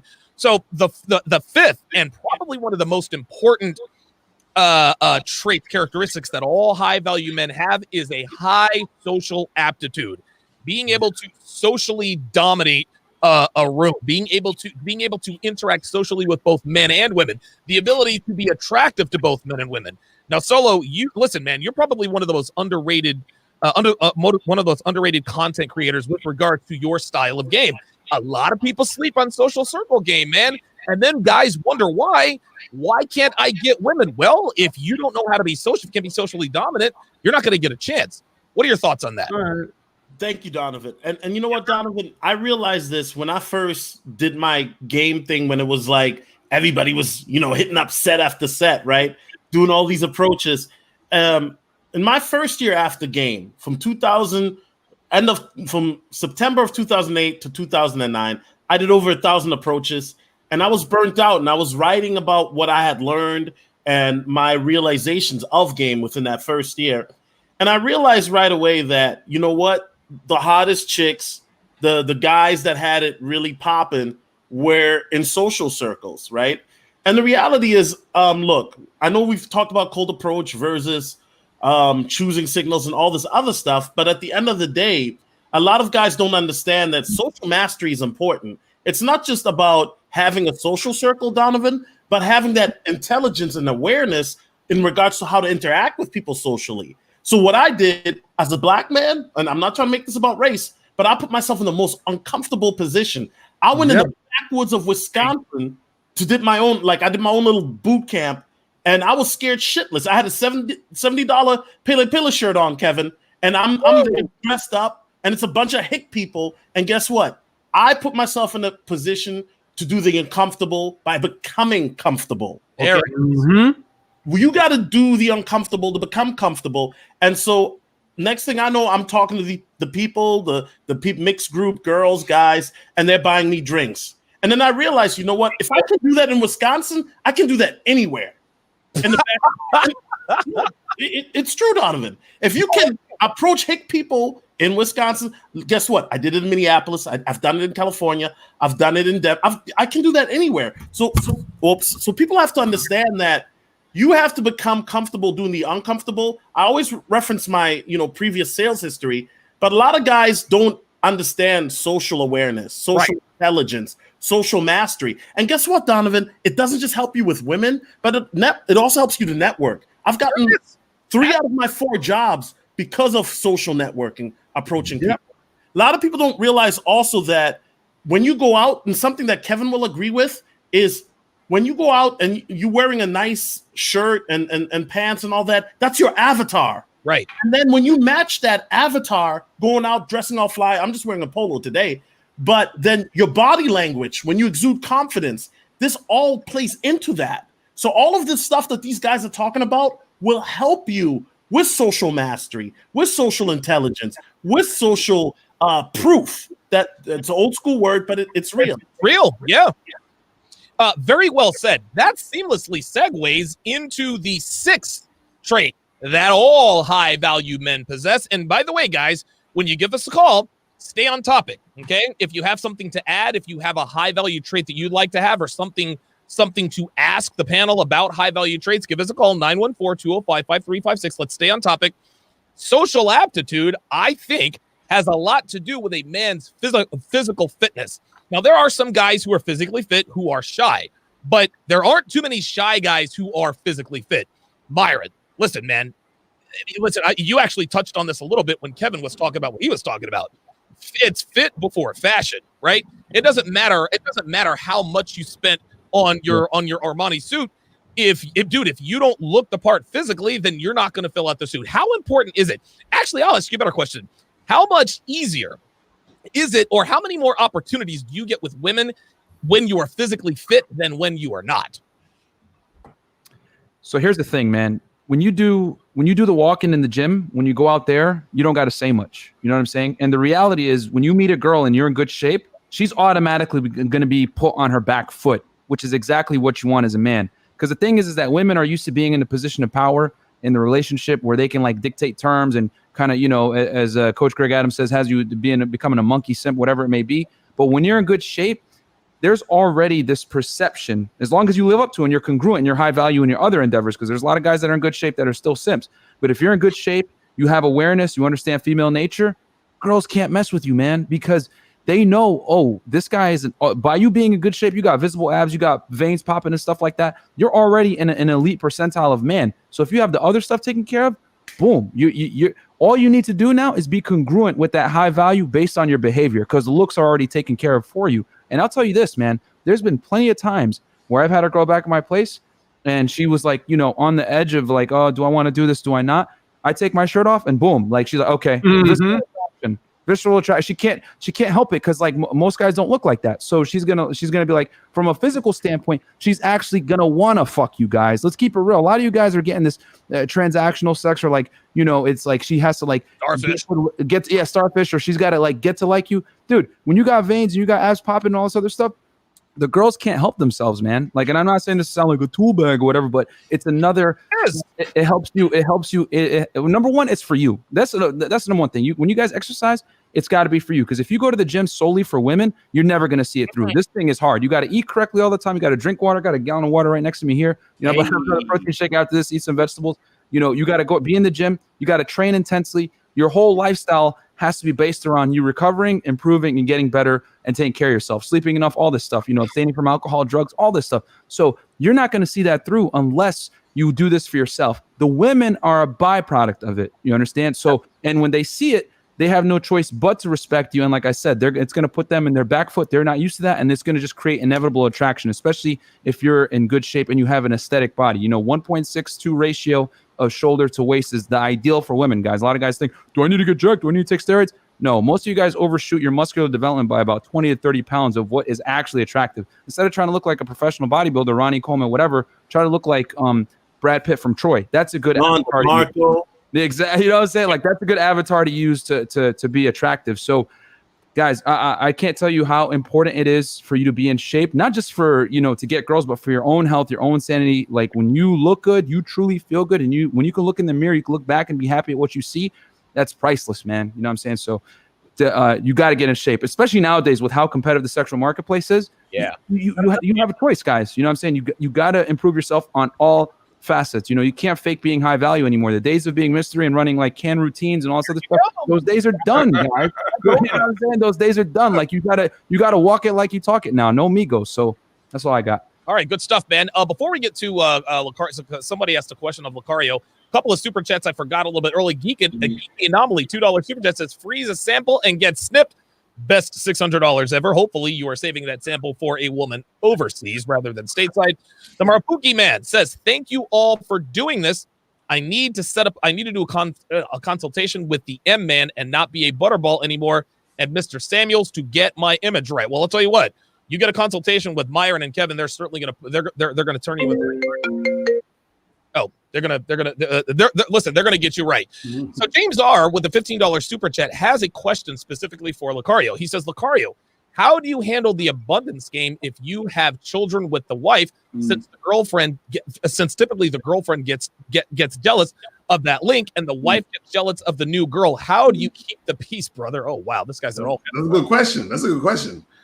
So this is the thing. Well, one you got to understand, and this is for any guys who are interested in open relationships and stuff like that, is you first have to have genuine love for your girl and your wife and any girls that you're involved in the situation.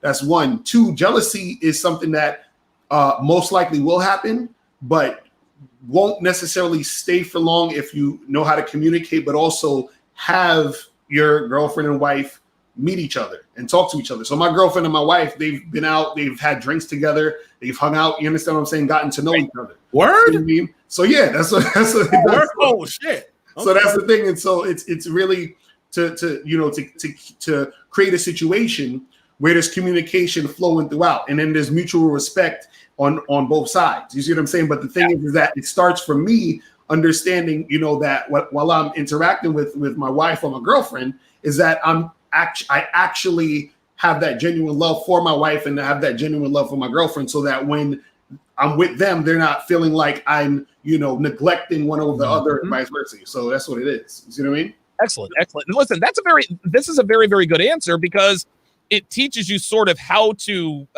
frame things in such a way. Listen, this is a problem that you've got to nip in the bud. Wait, Donovan, I'm sorry. Can I ask a quick question to Lucario? Yeah, sure. Are their periods synced? I have no idea. I don't think so. I don't think so. Listen, I wouldn't be surprised. I would not be surprised if their periods were synced. Women do tend to do that. All right, so I'm going to give the last and final characteristic that every high-value man possesses, and I want to get everybody's take on the panel. As soon as we get done talking about that, we'll answer any remnants of super chats that we have. Then we're going to get to the phone lines. We've got Derek in Georgia. Then we have Ian from California. So the last and final trait, and this is a trait that every high-value man possesses, and that trait or characteristic is discipline. Gentlemen, without discipline, you are nothing. One of the many fundamental differences between men and women is our discipline. Now, women, unfortunately for women, they do have discipline. Unfortunately for them and us, they're only disciplined in self-destructive behaviors.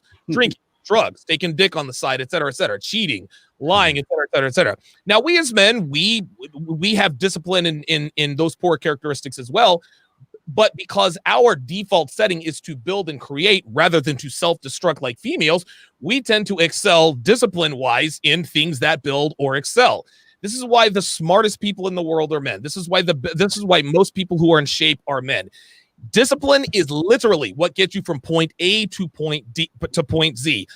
Listen, I don't care who you are. I don't care how much money you have. I don't care how great a shape you are. I don't care how well dressed you are. If you do not have discipline, you have nothing. Steve, I want to get your thoughts on discipline and how important is it for a man to develop discipline?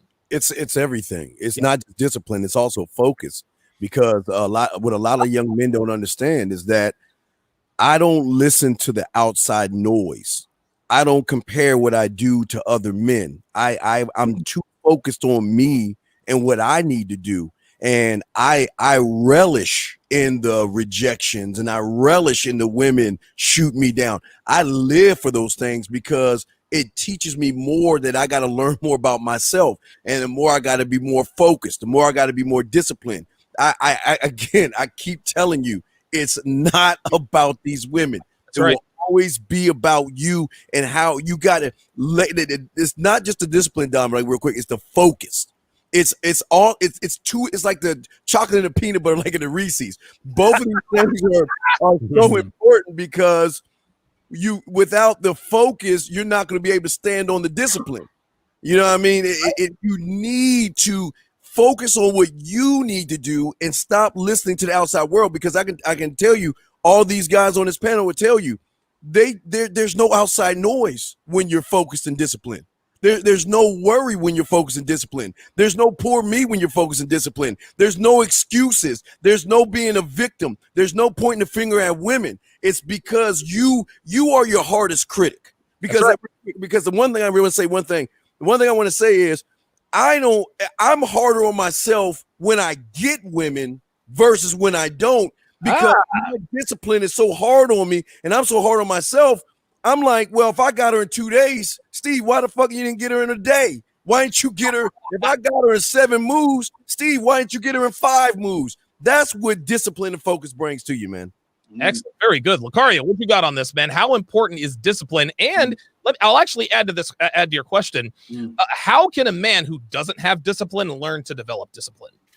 Yeah, well, this is the thing. Discipline is extremely important. And I want to talk about what kind of like what Jap was saying about the condom use, is that most guys have to be really disciplined about that, because like I was saying, that women will there's a lot of women, and some guys don't know this, that will beg you to not wear the condom. So you have to be disciplined to say, no, I'm wearing it no matter what. I'm doing what I got to do. You know what I mean? But it's to answer the second part is that, you know, how do you develop discipline, or how do you learn discipline? It's just something that you have to make it a habit. So for example, let's say, for example, you want to get fit, like, you know, like Myron's, you know, teaching guys how to get fit and everything.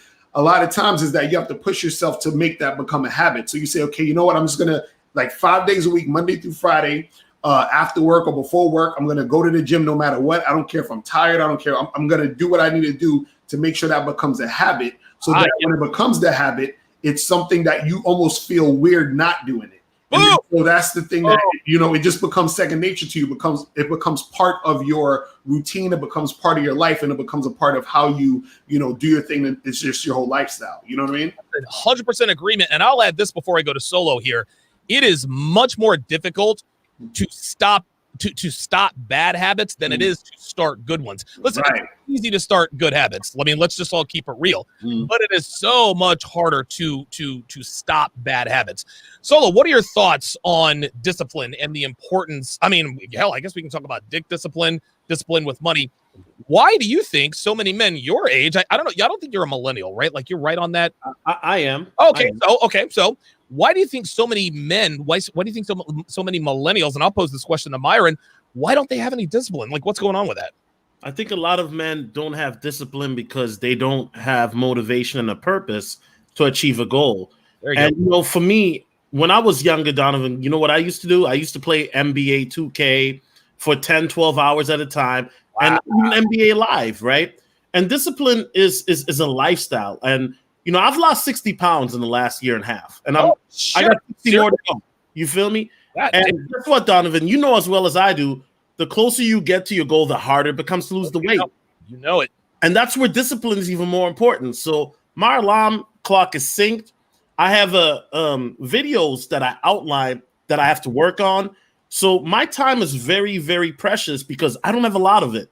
I work a lot. You know, people think that, oh, I just do YouTube. No, I do other things too. You know what I'm saying? YouTube, the way I grind though, it looks like I'm a full-time YouTuber because I got everything disciplined to line up where I can make 3 videos in one day. And then I've got them set up for, you know, half the week or on the weekends.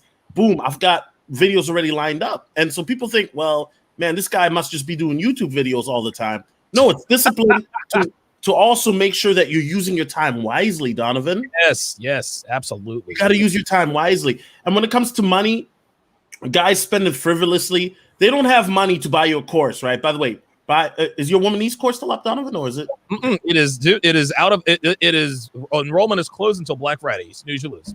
But here's the thing: like, guys don't have money to buy Kevin's consultation or Lucario or Steve's, but they have money to, you know, buy the new Jordans. Right. Disciplines are also about priorities. Yes. If your priorities, there we go. If your priorities aren't aligned to your goal, your vision, and you're like, well, I don't, you know, I'm just gonna, you know, pussyfoot around it, and I'm gonna get there. Then you're not gonna get there. You know what? We have to practice something known as delayed gratification, Donovan. Yes, I love it. I have a goal, like, and I'm gonna share it on the platform here. I told myself, you know what? I'm not gonna travel to a foreign country until I hit my weight loss goal. Okay. Because that'll be a reward to me. So guess what? That's my goal. That's my motivation. How do I get there? Discipline, prioritizing my time, and guess what? Donovan, you know as well as I do, there are going to be times where you're not going to be motivated to go to the gym or eat right, but that's where discipline kicks in and helps you out with that. And guess what? When there's been certain instances where I didn't feel like making a video, but guess what? You got to do what you got to do. There's been certain instances where a woman has come around or said, "Oh, why are you making the video?" Look, if a woman doesn't understand what I'm doing, she got to get the fuck out of here, man. Straight up. You got to go. Is, you know, purpose over pussy. That's my motto. Pop. Oh, there it is. Purpose over pussy. Pop. And you know what? If something gets in the way of the discipline, of the purpose, of my priorities, then, you know, I got to reevaluate my goals. And I keep my goals written down for the week to see how I'm doing. Myron got me back on my MyFitnessPal app. Salute to Myron for doing that. You guys got to really want it. How bad do you want it? your goal? How bad do you want to get to your dream, your vision? That's what you got to ask yourself. And if you if you have a purpose or a goal or a dream worth attaining, that will help you maintain that discipline. Very well said, Solo. Myron, what are your thoughts on discipline and or lack thereof? So I just wanted to show this real quick because people think that I was just fit my entire life. And the thing is, guys, I did an experiment in 2015 where I got up to about 250 pounds. I'm 6'3". And then, on the left, this is me January of 2016 where I decided, all right, it's time to cut. And then the photo on the right was taken about 7 months later in July. And I dropped about 45 pounds, got lean again because I was lean, then got fat, then got lean again. And the thing is this, guys, stop sharing. The thing I want to bring up here is that you guys got to understand that when you look in the mirror and you're not happy with what you see, that's your fucking fault. And the only person that's going to change that is you. The problem is this, because we live in this millennial generation, and I'm going to speak to this as a millennial. A lot of you motherfuckers think that life is Uber. You know what I mean? Like everything is like, oh, instant gratification. We live in a fast food society. I want it here right now, whatever it may be. One of the few things that doesn't adhere to that bullshit is fitness. And the thing is this, with fitness, you have to put the work in. There's no cheating it. No one can give it to you, but no one can take it away from you. And if you can get your body in shape, when you go out and you talk to a bimbo at the club and she tells you some bullshit, you're not going to care. You're like, fuck you. Like you've accomplished nothing and you're going to move on to the next girl. That's why it's so important to get in shape, because you're going to be able to stand on your own 2 feet and you don't need female validation to walk through. The thing is that a lot of you guys, let's admit it, a lot of you guys watch this stuff because you guys need female fucking validation. You guys need girls to tell you you're hot. You got to be banging girls to feel like you're good, like you're a man or whatever. No, man. What your testament of being a man is being able to look in the mirror and be happy with what you see. That is true satisfaction. That's being a man. If you rely on female validation, guess what, man? You're going to be like a drug addict. You're never going to get enough. And you're going to consistently have to get more and more and more girls to get that same high. Next thing you know, you're going broke. You're spending money on chicks that don't like you anymore. You're losing your purpose. You're getting fat. You're drinking all the time. You're doing drugs, whatever it may be. And you're not on your shit no more because you want to chase women. Discipline comes down to how bad do you want it. If you want it more than you're tired of being like a loser, then you're gonna see it through. That's what it comes down to, man. You got to look in the mirror and say, how bad do I want it? That's what discipline is, and that's what a lot of guys lack nowadays because we live in this instant gratification society, and fitness is one of the few things that does not adhere to that BS, guys. So talk that shit, Myron. Talk that shit. If you're fat, it's your fucking fault. This fast food society we got, and like basically everyone's saying like, oh, body positivity, all this other shit. No, if you're fat, you're a fucking loser, bro. I'll tell you like that. It's your fault that you ate the cheeseburgers and got like that. So you got to change. That's it. Kevin, what are your thoughts on the discipline side of things? Well, everybody pretty much touched on a lot of stuff, but discipline. Steve kind of touched on something that I want to focus on. A lot of us, because we weren't raised by dad, we miss these things: structure, consistency, focus. Consistency is it leans itself to discipline. You can do something great for a short period of time, but if you cannot do it when you don't feel like doing it, you're not going to win.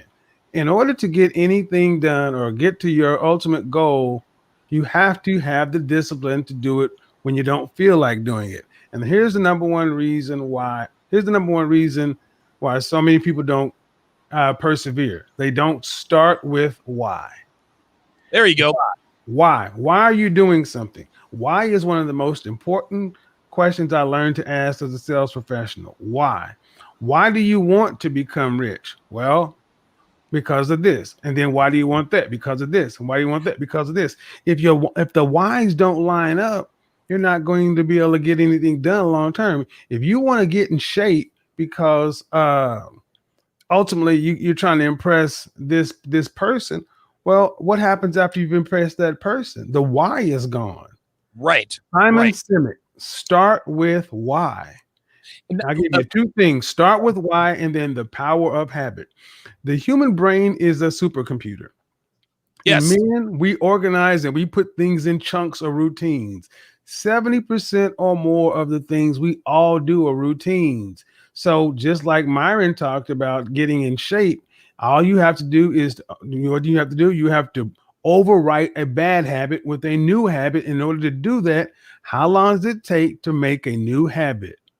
Roughly 6 weeks. And you have to have the discipline to take it and do it over that period of time to let the old program format over the new program. Okay. Jap, what is your take on discipline? Now, you mentioned something obviously called dick discipline. Yeah. What other kinds of discipline do men need? I guess do men need to learn, and why again do millennial men lack discipline? Well, a lot of people don't understand that being a man, you have to be disciplined. To be the best definition of what manhood is, you have got to be disciplined. And when you have discipline, it actually inspires. There you go. Like women latch on to a disciplined man.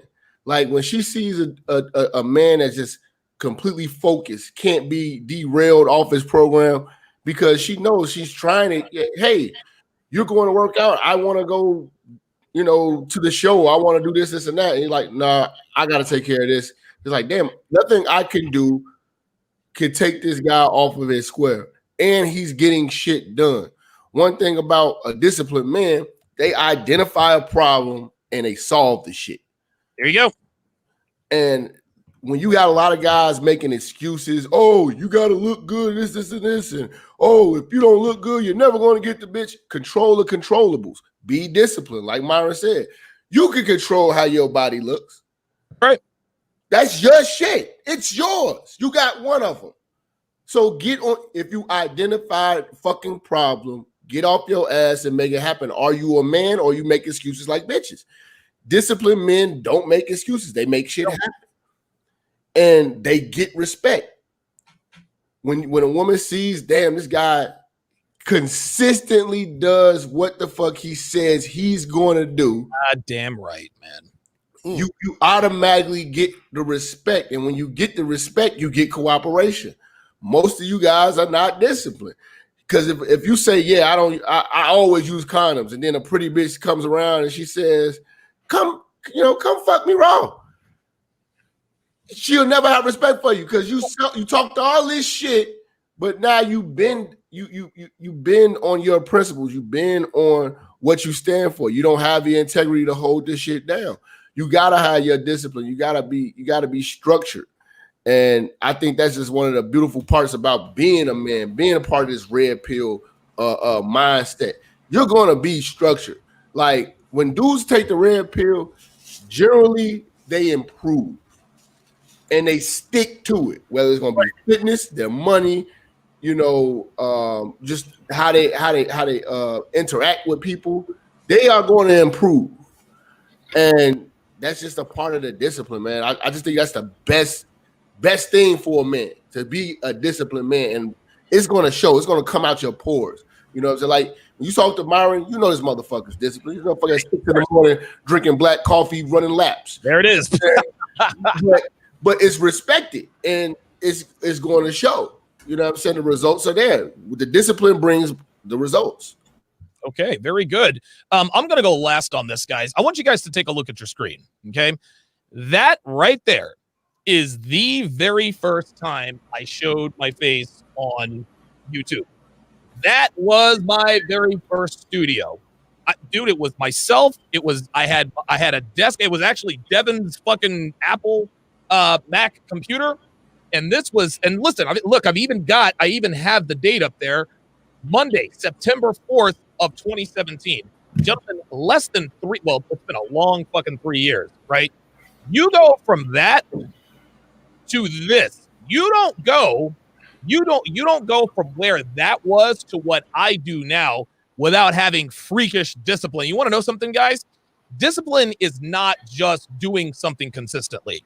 That's only part of what it is. No, discipline is doing shit when you don't feel like doing it. Discipline is doing shit when there are forces around you trying to stop you doing what you're doing.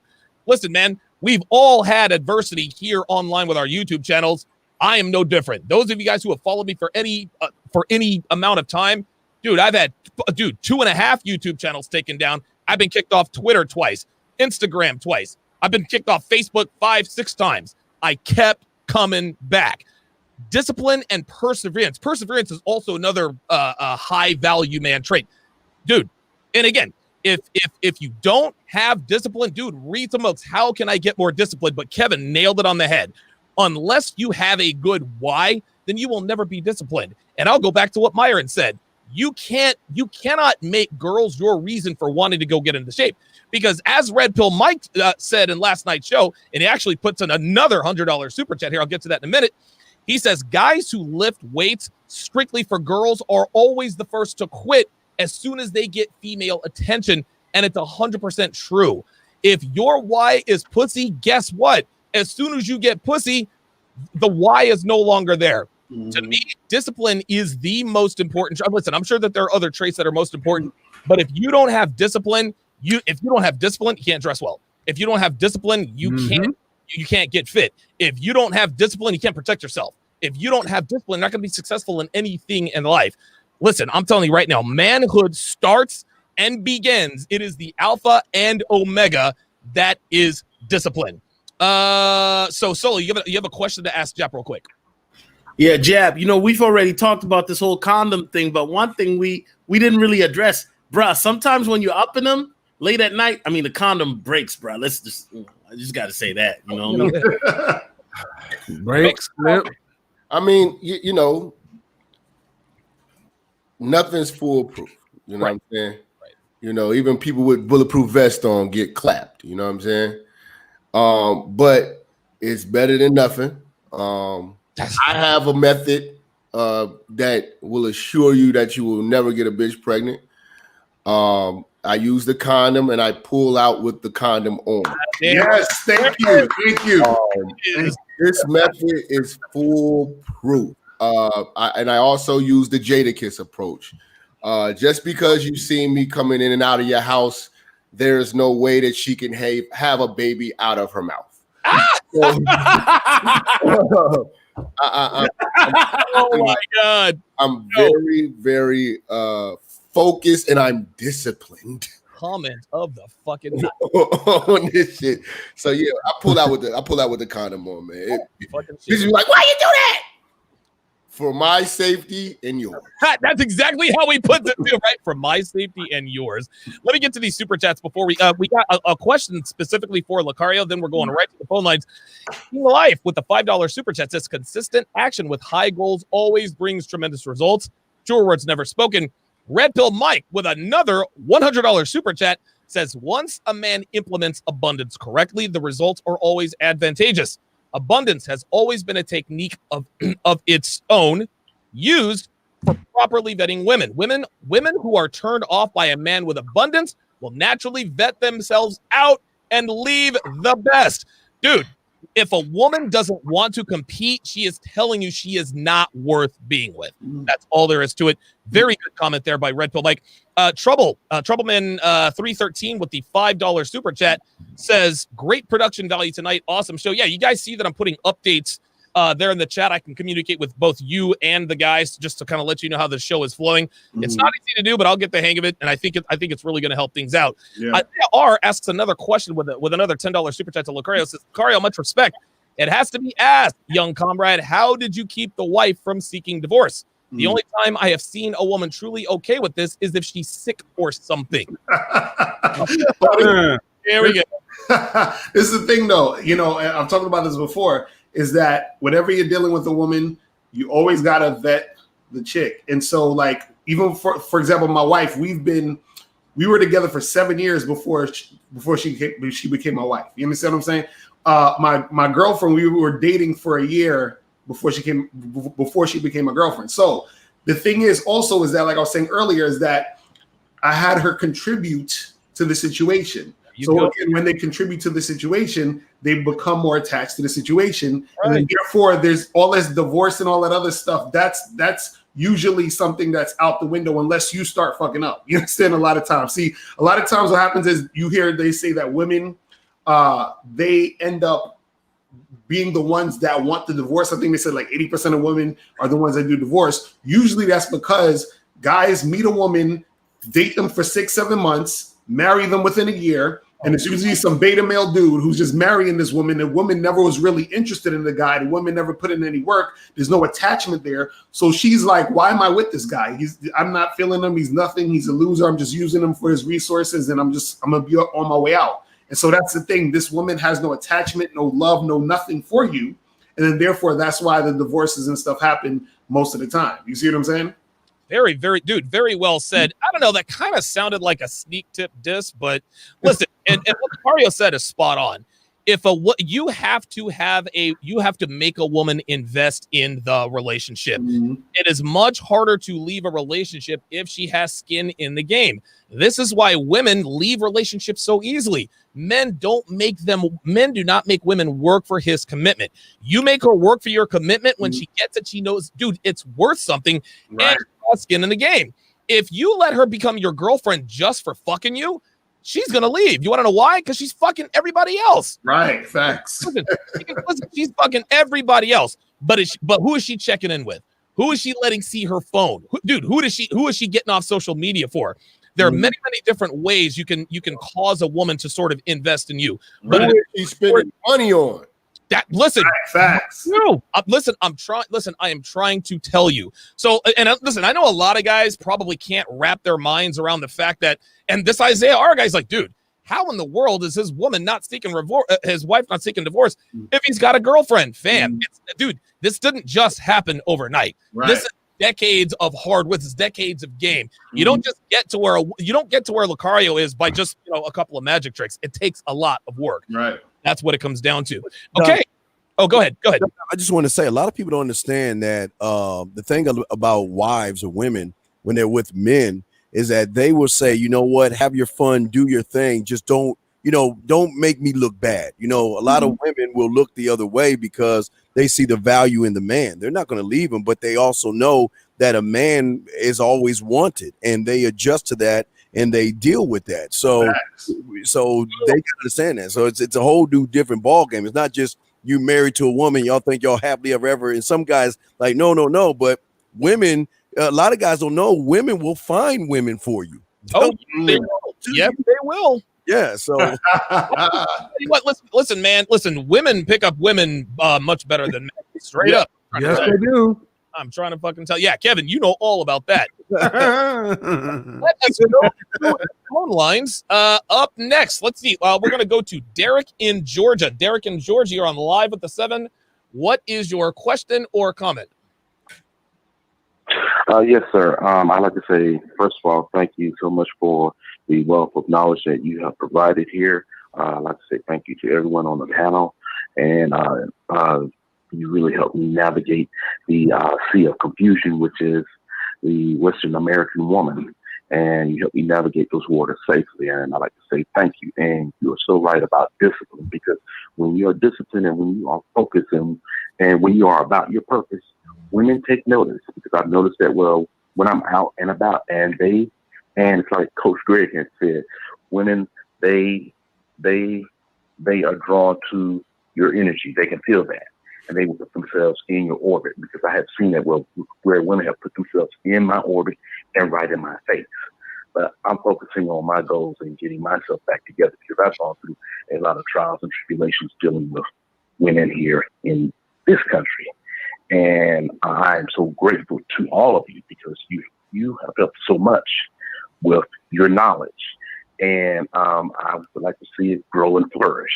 And something that really concerns me is that about a year and a half ago, when I was driving over the road, I heard mention that in the state of Illinois that they were going to were working on putting in place a law where so far as child support goes, that custody would be shared amongst both the mother and the father, and the money would both parents' income would. Okay, be. Derek, I'll let you go. What Listen, are you talking about, man? Well, what is he talking about? Well, hold it. Listen, that's okay. I appreciate the call, guys. You got to stay on topic. You got to stay on topic. We're talking about traits of high. Listen, Derek in Georgia, I greatly appreciate it. But tonight's episode is not about child support. Now, you can prevent child support by using the condom, but it's not about child support. So I appreciate it, but we have to stay on topic. Let us go to Ian from California. I believe that's his name. Ian from California. You're on live with the 7. 90 seconds. I'm still crazy about the panel, man. Good stuff, man. Still crazy about it, man. But yeah, I'll be quick, man. I want to touch on the abundance mindset real quick. This is how you know a man has the abundance mindset. What is he willing to let go in order to achieve success? Oh, wow. That's a biggest indicator to know how, if a man has the abundance mindset. Because 60 seconds. It's easy to talk about how many bitches you want to fuck. It's easy to talk about like how much money you want to make. It's easy to talk about like the trips you want to take. But what are you willing to give up in order to reach that level? Because what I've learned over my red pill journey is that there's actually 2 halves of success. Okay. There's the goal, the direction, where you want to go. And then there's the sacrifice. What are you willing to give up and no longer return to in order to reach that next level? And it's just like you have to be like a butcher. You got to trim the fat to get to the marble of that meat. That's right. You got to trim off all the things that are holding you back. That's really just hindering your success. And you just have to never come back to those things 10 ever again. seconds. And that's what most men, especially men in my generation, aren't willing to do. They talk a lot of clout and say, oh yeah, I'm gonna fuck all these hoes and I want to do all this stuff. But then ask them, okay, what are you willing to give up in your normal routine in order to get those bitches you want to fuck, to get that money that you want to have, and to go on whatever you want to do? Because like that's how you really know if that man has an abundance mindset. That's really like the core of it. What is he willing to let go?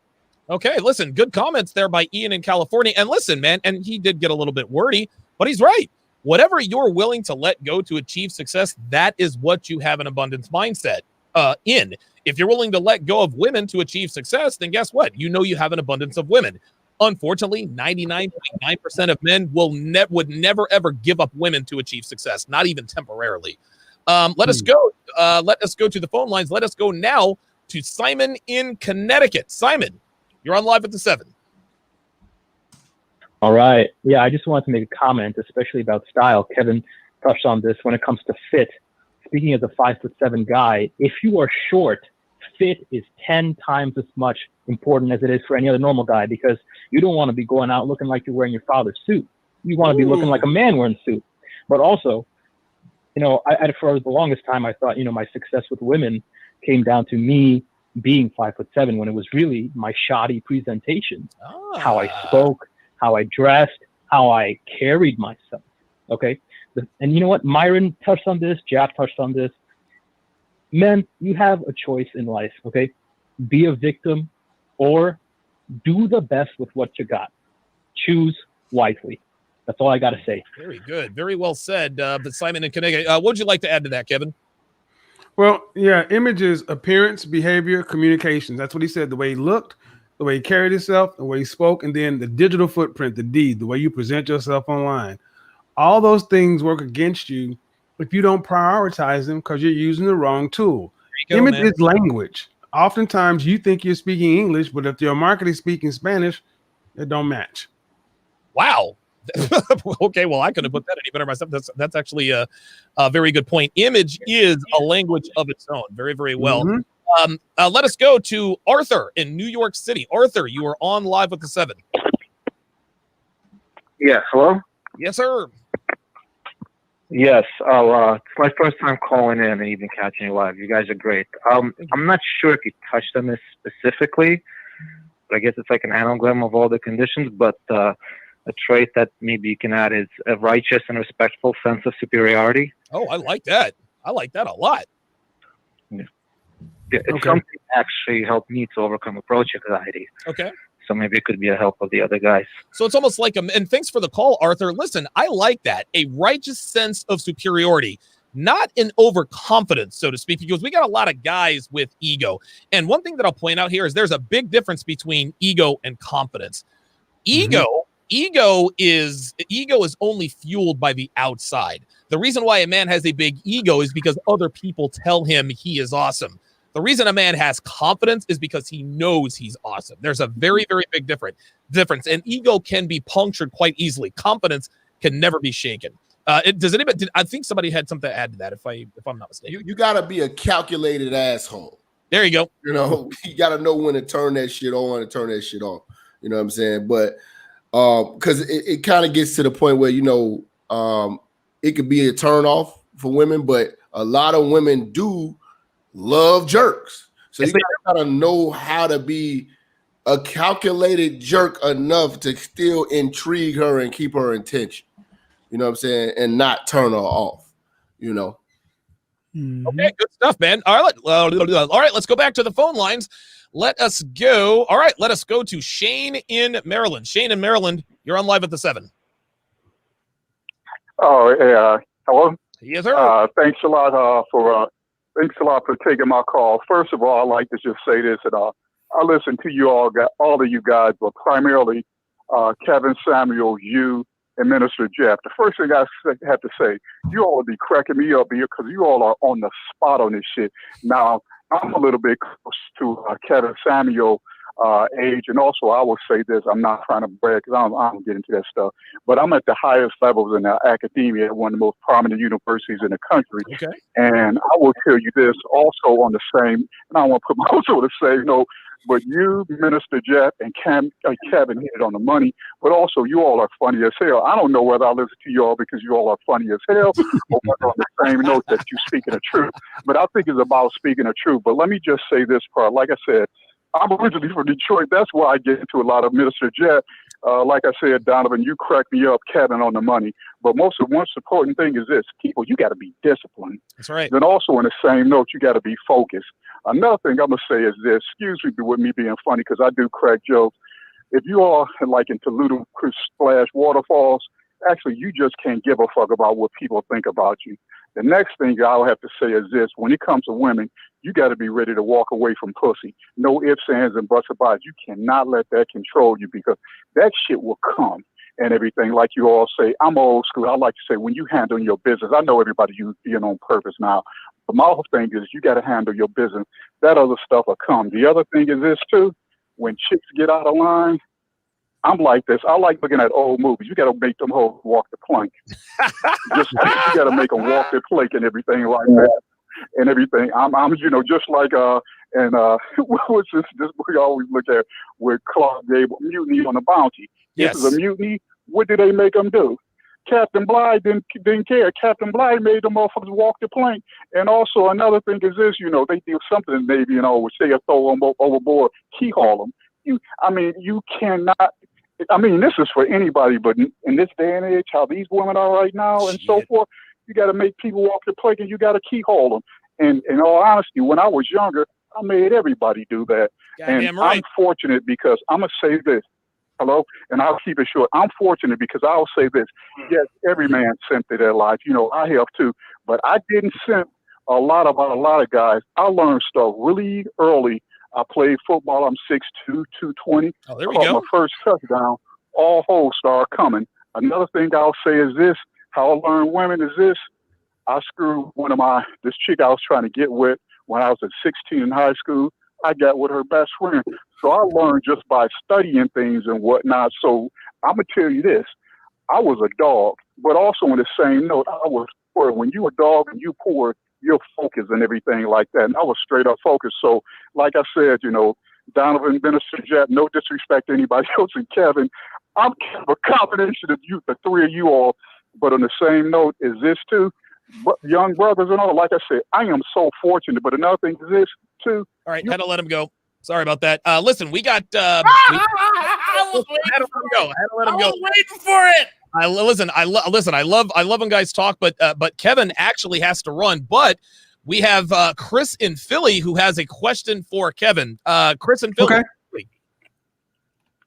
What is up, guys? Love listening to the panel, man. Love all you guys here. Now, actually, Donovan, I'm going to go off something that you said earlier about Jordans don't get taken seriously about the shoes. Because obviously there's a reason why Dorothy stole the witch's shoes when in the Wizard of Oz. So, as a guy who's 24 years old, Kevin, how would you recommend a young man like me dress when trying to go to night game or go out to bars and all that sort? Well,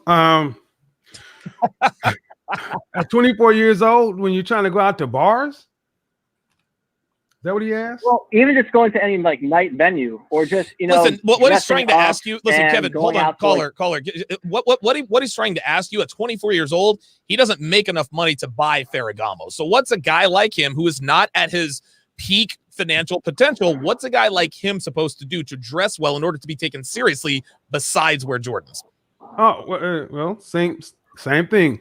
It's about the fit more than anything else. There you go. I mean, go to Suit Supply is a great place to go to get simple, casual, or even dressed up clothes. I mean, here's the thing, guys your age, you're at the bottom or the beginning of your earning potential. The women your age are looking at men who can provide like men at my age. There it is. So you gotta, first off, you get something that fits and just go with it. And if you really got to get into brands and stuff like that, then go to a consignment shop, buy something on vintage and wear it every time you go out. There are guys who wear the same thing to every damn venue and they still clean up. Very good. Thank you very much, Kevin. Listen, Kevin has to run, but listen, Kevin, we appreciate you making an appearance on tonight's show. Kevin is going to start a live stream on his channel. We appreciate it. We have two more callers, guys, and guys, try to get try to be as brief as you can here. Let's go to Richard in Pittsburgh. Richard in Pittsburgh, you're on live at the 7. What's going on, Donovan and gentlemen? What's it's up? A great honor to be on line with you guys. I just want to say when you were talking about discipline, I was reading in a book the other day about particularly the artists, because I am a comic artist.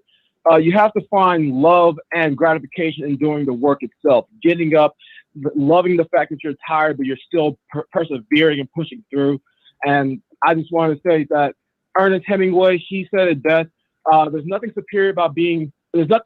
noble being superior to your fellow men. True nobility is being superior to your former self. Being the best person you are, being better than who you used to be. That's all it is. Thank you guys so much. Excellent. Have a great one. Keep your money tight. Oh, I guess he left. Okay, very good. All right. Well, the guys are definitely making it a little bit more succinct. Last call of the evening. Let us go to Walker in Colorado. Walker in Colorado, you're on live at the 7.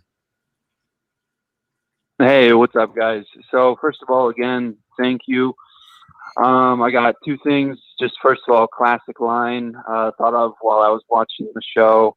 Women would rather share a winner than consolidate on a loser. Real talk. And, a perfect example of that is, Lucario's living it and Steve has it plastered on the wall behind him. I mean, that's all you need in terms of this conversation. And Absolutely. Then secondly, a trait that I thought was also important is the ability to master and overcome fear. And I know Solo touched on it a bit in terms of putting himself into extremely uncomfortable situations.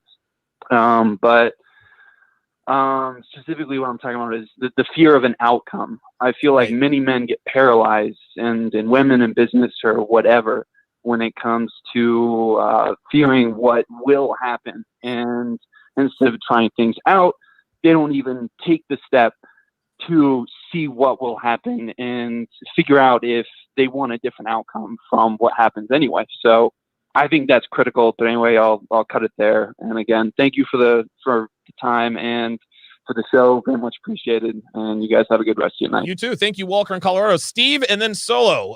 What you got, Steve? Yeah, first I want to say thank you for the compliment.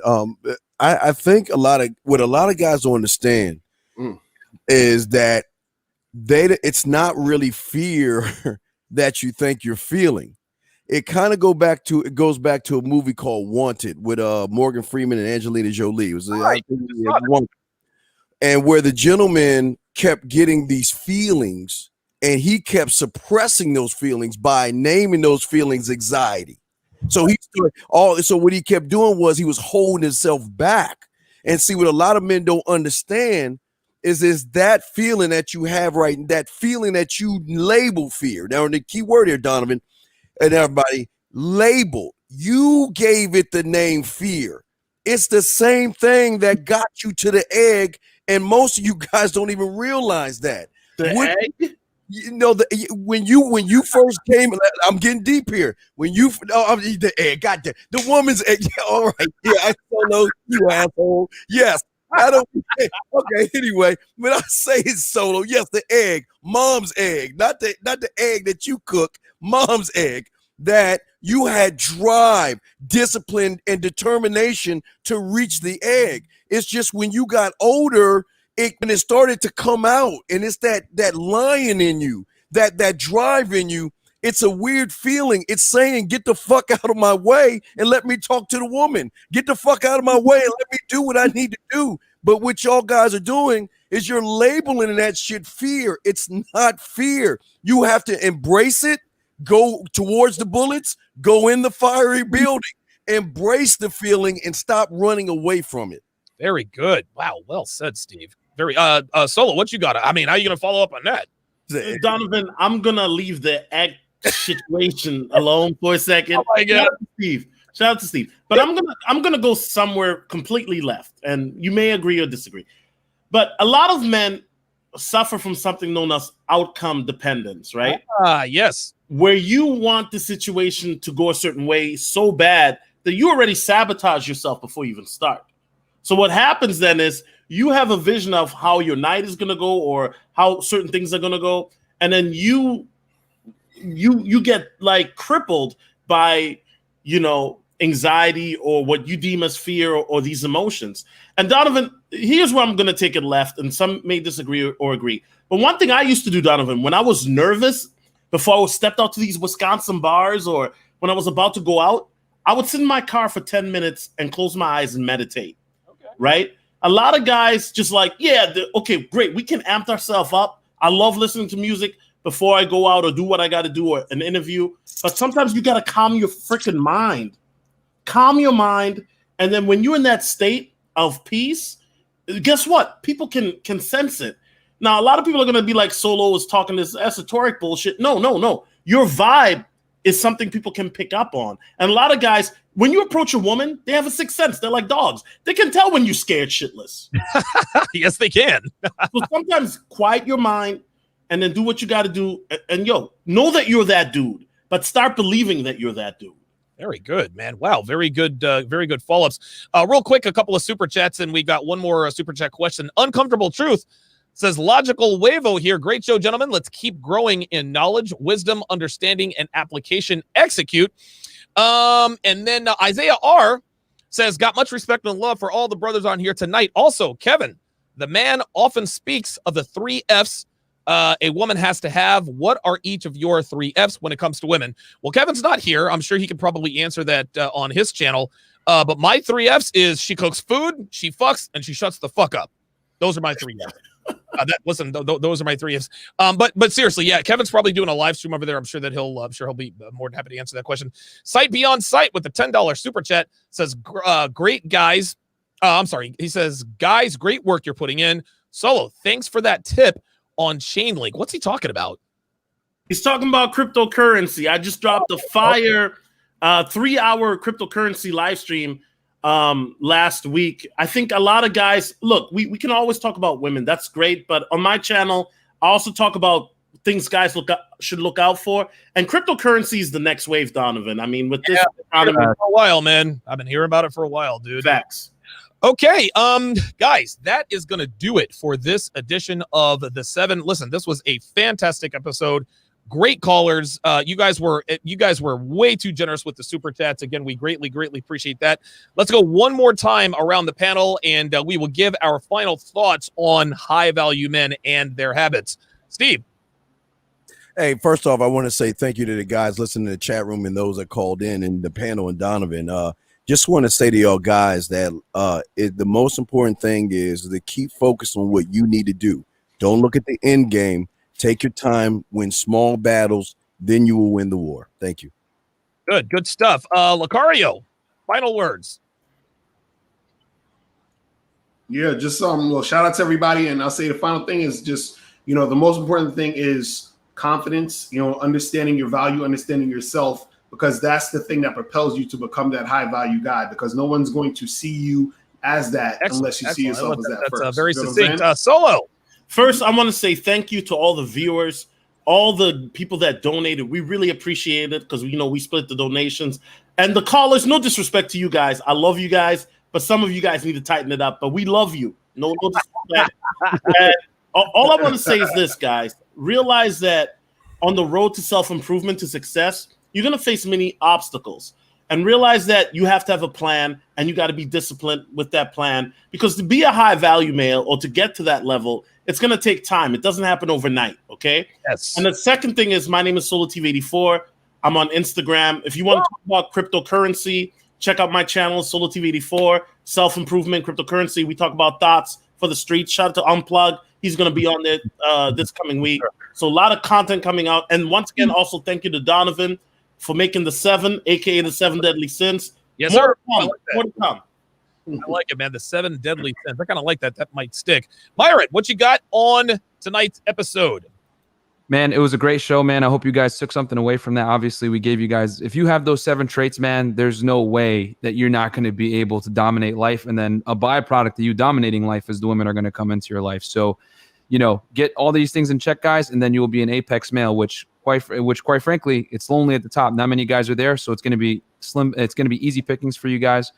Hit me up on IG, Unplug Fit, YouTube as well. My channel, Unplug Fit. I want to thank everybody because I'm almost at 3K subs in only 3 months, man. So thank you guys for the support.